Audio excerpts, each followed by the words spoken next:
7ਵਾਂ दिन खुदाबंद दे लई ਜਿਹੜਾ 7ਵਾਂ दिन खुदाबंद दे लई आ ਉਹਦੇ ਵਿੱਚ कोई जल्दबाजी नहीं, कोई काली नहीं, कोई ढिलापन नहीं। हालेलुया। क्योंकि खुदा दे वचन ते लिखिया है ढिले हथ ते भिड़दे गोडे यहोवा नूं कदे भी पसंद नहीं। ਜਿਹੜੇ ਢਿੱਲੇ ਹੱਥ ਆ ਪ੍ਰਭੂ ਦੇ ਕੰਮਾਂ ਨੂੰ ਕਰਨ ਦੇ ਲਈ, ਪ੍ਰਭੂ ਦੇ ਲਈ ਬੀਜ ਨੂੰ ਬੀਜਣ ਦੇ ਲਈ, ਪ੍ਰਭੂ ਦੇ ਵਚਨ ਨੂੰ ਉਠਾਉਣ ਦੇ ਲਈ, ਪ੍ਰਭੂ ਕਹਿੰਦਾ ਉਹ ਲੋਕ ਮੈਨੂੰ ਪਸੰਦ ਨਹੀਂ ਆ। ਉਹ ਗੋਡੇ ਭਿੜਦੇ ਜਿਹੜੇ ਕਹਿੰਦੇ ਉਹ ਐਡੀ ਦੂਰ ਚਰਚ ਜਾਣਾ ਪੈਣਾ, ਛੱਡੋ ਖੜਾ। ਕਹਿੰਦਾ ਮੈਨੂੰ ਲੋਕ ਪਸੰਦ ਹੀ ਨਹੀਂ। ਹਾਲੇਲੂਇਆ। ਤੁਹਾਡੇ ਮੂੰਹ ਦੇ ਵਿੱਚ ਸਾਮਰਥ ਦਿੱਤੀ ਹੈ ਖੁਦਾਵੰਦ ਨੇ। ਅੱਜ ਦਾ ਜੋ ਮੇਨ ਟੌਪਿਕ ਆ, ਤੁਸੀਂ ਆਪਣੇ ਮੂੰਹ ਦੇ ਫਲ ਨੂੰ ਖਾਣੇ ਆ। ਤੁਹਾਡੇ ਮੂੰਹ ਦੇ ਵਿੱਚ ਕੀ ਆ? ਸਾਮਰਥ ਆ। ਤੁਹਾਡੇ ਮੂੰਹ ਦੇ ਵਿੱਚ ਹੀ ਜੀਵਨ ਆ। ਤੁਹਾਡੇ ਮੂੰਹ ਦੇ ਵਿੱਚ ਹੀ ਤੁਹਾਡਾ ਛੁਟਕਾਰਾ ਹੈ।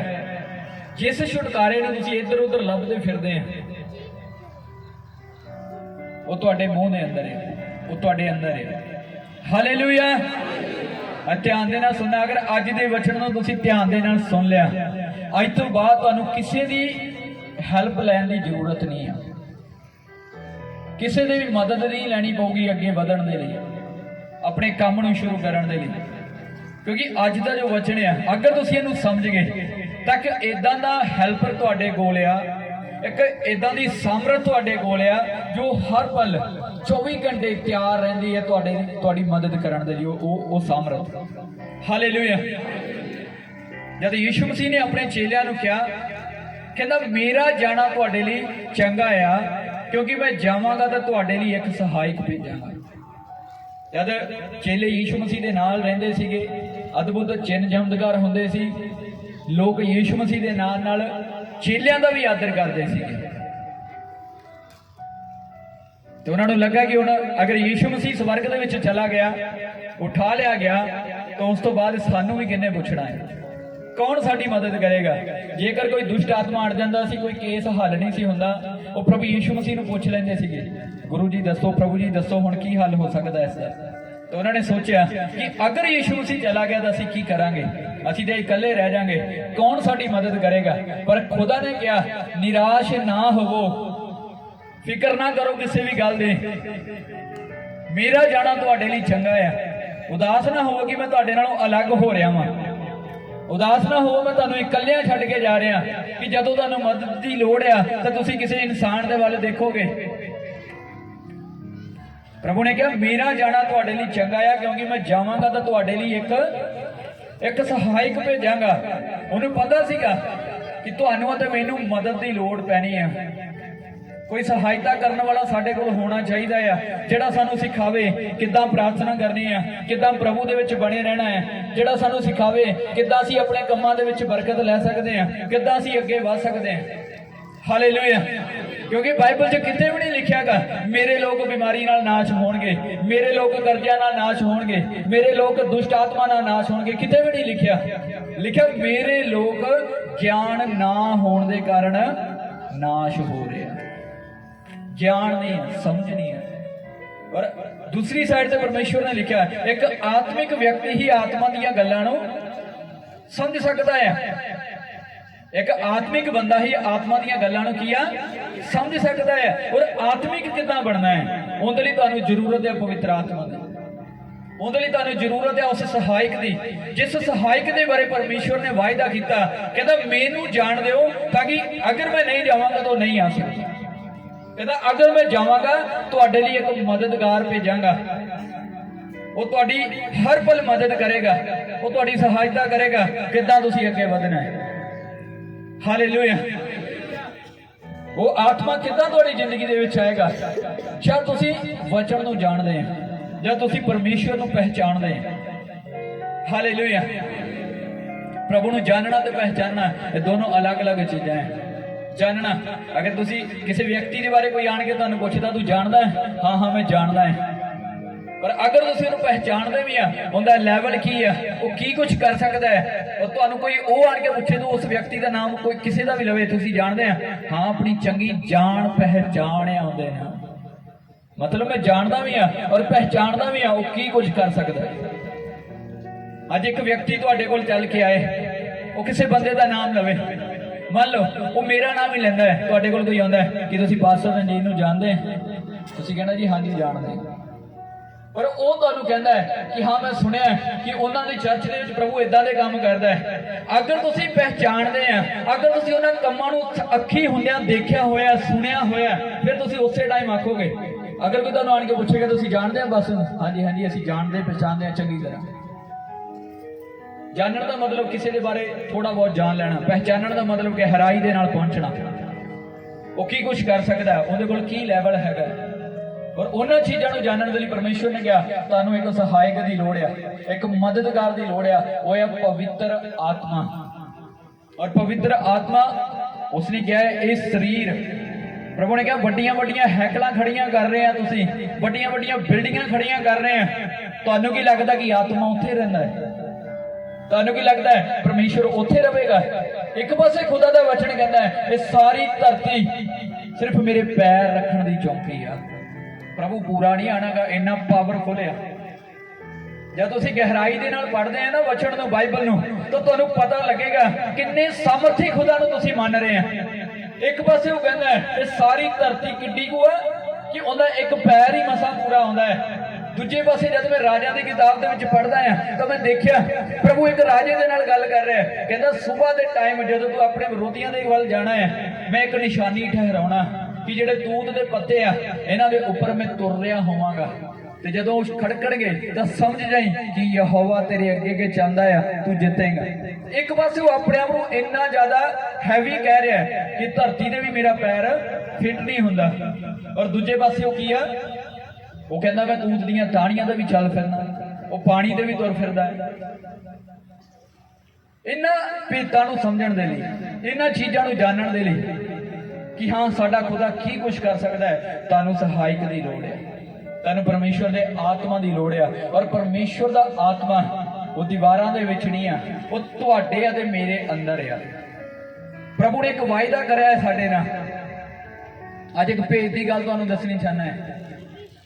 ਅੱਜ ਬਹੁਤ ਸਾਰੇ ਲੋਕਾਂ ਨੂੰ ਪਤਾ ਹੀ ਨਹੀਂ ਹੈ ਬਪਤਿਸਮਾ ਕੀ ਚੀਜ਼ ਆ। ਉਹਨਾਂ ਨੂੰ ਲੱਗਦਾ ਇੱਕ ਡੁਬਕੀ ਲਗਵਾ ਦਿੱਤੀ ਸਾਡਾ ਬਪਤਿਸਮਾ ਹੋ ਗਿਆ। ਬਾਈਬਲ 'ਚ ਲਿਖਿਆ ਹੋਇਆ ਨਾ ਕਿ ਜਿੰਨਾ ਟਾਈਮ ਕੋਈ ਬੰਦਾ ਨਵੇਂ ਸਿਰੇ ਤੋਂ ਜਨਮ ਨਹੀਂ ਲੈਂਦਾਗਾ ਉਹ ਪਰਮੇਸ਼ਵਰ ਦੇ ਰਾਜ 'ਚ ਨਹੀਂ ਜਾ ਸਕਦਾ। ਲਿਖਿਆ ਹੈ ਕਿ ਨਹੀਂ ਲਿਖਿਆ ਕਿ ਜਿੰਨਾ ਟਾਈਮ ਬੰਦਾ ਨਵੇਂ ਸਿਰੇ ਤੋਂ ਜਨਮ ਨਹੀਂ ਲੈਂਦਾਗਾ ਉਹ ਪ੍ਰਭੂ ਦੇ ਰਾਜ 'ਚ ਨਹੀਂ ਐਂਟਰ ਹੋ ਸਕਦਾ। ਲਿਖਿਆ ਹੈ ਕਿ ਨਹੀਂ ਲਿਖਿਆ? ਹੁਣ ਦੂਜੇ ਪਾਸੇ ਜਦ ਯੀਸ਼ੂ ਮਸੀਹ ਕਰੂਸ ਦੇ ਉੱਪਰ ਦਿੱਤਾ ਗਿਆ ਸੀਗਾ, ਸਲੀਬ ਦੇ ਉੱਪਰ ਦਿੱਤਾ ਗਿਆ, ਉਹਦੇ ਨਾਲ ਦੋ ਡਾਕੂ ਵੀ ਦਿੱਤੇ ਗਏ ਸੀ, ਹਾਂ ਜਾਂ ਨਾ? ਇੱਕ ਸੱਜੇ ਤੇ ਇੱਕ ਖੱਬੇ। ਇੱਕ ਡਾਕੂ ਨੇ ਕਿਹਾ ਇੰਨਾ ਹੀ ਤਾਕਤਵਰ ਆ, ਇੰਨੇ ਹੀ ਚਮਤਕਾਰ ਕਰਦਾ ਆ, ਆਪ ਵੀ ਥੱਲੇ ਉਤਰਿਆ, ਸਾਨੂੰ ਵੀ ਨੀਚੇ ਉਤਾਰ। ਉਹਨਾਂ ਡਾਕੂਆਂ ਦੇ ਵਿੱਚੋਂ ਇੱਕ ਨੇ ਆਖਿਆ ਸੀਗਾ, ਕਹਿੰਦਾ ਨਹੀਂ ਪ੍ਰਭੂ ਜਦ ਤੂੰ ਆਪਣੇ ਰਾਜੇ ਦੇ ਵਿੱਚ ਆਏ ਤਾਂ ਮੈਨੂੰ ਕੀ ਉਹਦੇ 'ਚ ਯਾਦ ਕਰੀ। ਤੇ ਪਰਮੇਸ਼ਵਰ ਨੇ ਕਿਹਾ ਤੂੰ ਅੱਜ ਹੀ ਮੇਰੇ ਨਾਲ ਪਰਮੇਸ਼ਵਰ ਦੇ ਰਾਜ ਦੇ ਵਿੱਚ ਹੋਏਗਾ। ਕਿਹਾ ਸੀ ਕਿ ਨਹੀਂ ਸੀ ਕਿਹਾ? ਉਸ ਡਾਕੂ ਦਾ ਬਪਤਿਸਮਾ ਕਿੱਥੇ? ਉਹ ਕਿੱਦਾਂ ਗਿਆ ਜਲਾ? ਇਹ ਭੇਤ ਦੀ ਗੱਲ ਹੈ, ਸਮਝਣ ਵਾਲੀ ਗੱਲ ਹੈ। ਅੱਜ ਕੁਝ ਲੋਕਾਂ ਨੂੰ ਬਾਈਬਲ ਨੂੰ ਪੜ੍ਹ ਕੇ ਲੱਗਦਾ ਹੈ ਕਿ ਹਾਂ ਇੱਕ ਚਬੱਚੇ ਦੇ ਵਿੱਚ ਡੁਬਕੀ ਲਗਵਾਣੀ ਇਹ ਬਪਤਿਸਮਾ ਹੈ, ਪਰ ਉਸ ਜਗ੍ਹਾ ਤੇ ਤੁਸੀਂ ਦੇਖੋ ਉਹਨੇ ਕੋਈ ਬਪਤਿਸਮਾ ਨਹੀਂ ਹੋਇਆ ਹੁੰਦਾ। ਉਹ ਡਾਕੂ ਸੀਗਾ, ਲੁੱਟਾਂ ਖੋਹਾਂ ਕਰਨ ਵਾਲਾ ਸੀਗਾ, ਬਦੀ ਕਰਨ ਵਾਲਾ ਸੀਗਾ, ਪਰ ਫਿਰ ਵੀ ਪਰਮੇਸ਼ਵਰ ਨੇ ਕਿਹਾ ਤੂੰ ਅੱਜ ਹੀ ਮੇਰੇ ਨਾਲ ਕੀਆ ਸਵਰਗ ਦੇ ਰਾਜ ਦੇ ਵਿੱਚ ਹੋਏਗਾ। ਫਿਰ ਉੱਥੇ ਇਦਾਂ ਦਾ ਕੀ ਹੋਇਆ ਸੀਗਾ ਕਿ ਬਿਨਾਂ ਬਪਤਿਸਮੇ ਦੇ ਪਰਮੇਸ਼ਵਰ ਇੱਕ ਡਾਕੂ ਨੂੰ ਸਵਰਗ 'ਚ ਐਂਟਰੀ ਕਰਵਾ ਰਿਹਾ। ਕਿਉਂਕਿ ਬਪਤਿਸਮੇ ਦਾ ਅਸਲੀ ਮਤਲਬ ਕੀ ਆ? ਖੁਦਾ ਨੇ ਕਿਹਾ ਕਿ ਜਿਹੜਾ ਮੈਨੂੰ ਲੈਣਾ ਚਾਹੁੰਦਾ ਹੈ ਉਹ ਮੇਰੇ ਭੇਜਣ ਵਾਲੇ ਦੇ ਉੱਪਰ ਕੀ ਕਰੇ? ਵਿਸ਼ਵਾਸ ਕਰੇ। ਇੱਕ ਡਾਕੂ ਕਹਿ ਰਿਹਾ, ਕਹਿੰਦਾ ਤੂੰ ਪਾਵਰਫੁਲ ਆ, ਤਾਕਤਵਰ ਆ, ਆਪ ਵੀ ਉਤਰਿਆ, ਸਾਨੂੰ ਵੀ ਨੀਚੇ ਉਤਾਰ, ਆਪ ਵੀ ਬਚ ਜਾ, ਸਾਨੂੰ ਵੀ ਬਚਾ। ਪਰ ਦੂਜਾ ਡਾਕੂ ਪਤਾ ਕੀ ਕਹਿ ਰਿਹਾ ਸੀਗਾ? ਕਹਿੰਦਾ ਤੂੰ ਅਤੇ ਮੈਂ ਪਾਪ ਕੀਤਾ ਆ, ਬਦੀ ਕੀਤੀ ਆ, ਚੋਰੀਆਂ ਲੁੱਟਾਂ ਖੋਹਾਂ ਕੀਤੀਆਂ, ਅਸੀਂ ਆਪਣੇ ਕੀਤੇ ਦੀ ਭੋਗ ਰਹੇ ਆ, ਅਸੀਂ ਆਪਣੀ ਸਜ਼ਾ ਪਾ ਰਹੇ ਹਾਂ ਜੋ ਗਲਤ ਕੰਮ ਕਰੇ ਆ।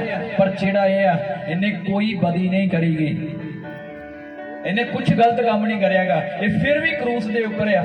ਉਹਨੂੰ ਪਤਾ ਸੀ ਇਹਨੇ ਕੁਝ ਨਹੀਂ ਕਰਿਆ, ਇਸ ਲਈ ਉਹਦੇ ਮੂੰਹ ਦੇ ਸ਼ਬਦ ਸੀਗੇ इसलिए उसने क्या कहता, तू ते मैं तो पाप किया आ तां करके असीं सलीब ते आ, पर इन्हें कोई पाप नहीं कीतागा। जदों ये गल कही तो बाइबल च लिखा उसे टाइम यीशु मसीह ने अपनी अखां घुमा के उस डाकू दे वाल देखा, क्योंकि उसने अपने मुंह तो अंगीकार कर लिया सीगा परमेश्वर दे सामने कि मैं पापी हाँ ते तू धर्मी आ, तू पवित्र आ। और जब तुसी अपने मुंह तो अपने पाप का अंगीकार करते हैं, ये रियल बपतिस्मा है तुहाडा, ये असली बैप्टाइज तुसी उदों हुंदे आ जब मुंह तो अंगीकार करते हैं, तुसी जब बोलते हैं प्रभु मैं पापी हूं। बपतिस्मा वो नहीं है कि तुहानूं डुबकी लगवा दी पर मुंह के शब्द चेंज ही नहीं होए और तुसी कह रहे जी असीं नवें जीवन नूं लै लिया। वो तो सिर्फ एक शरण ठहराई है परमेश्वर ने कि तुहानूं याद रहे, क्योंकि मुंह दीयां गल्लां करके तुसीं भुल जाने आ, पर जदों 2 मिनट तुहानूं खाडे च रखिया होया ना वो नहीं भुलदा। तुहानूं पता है कि असीं हो के आए हैं विच दी, फिर तुसीं डरे रहने आ, वो एक शरण है। पर असली बपतिस्मा कित्थे आ? मुंह दा अंगीकार। समझ आ रही है कि नहीं आ रही मैं की समझा रहा?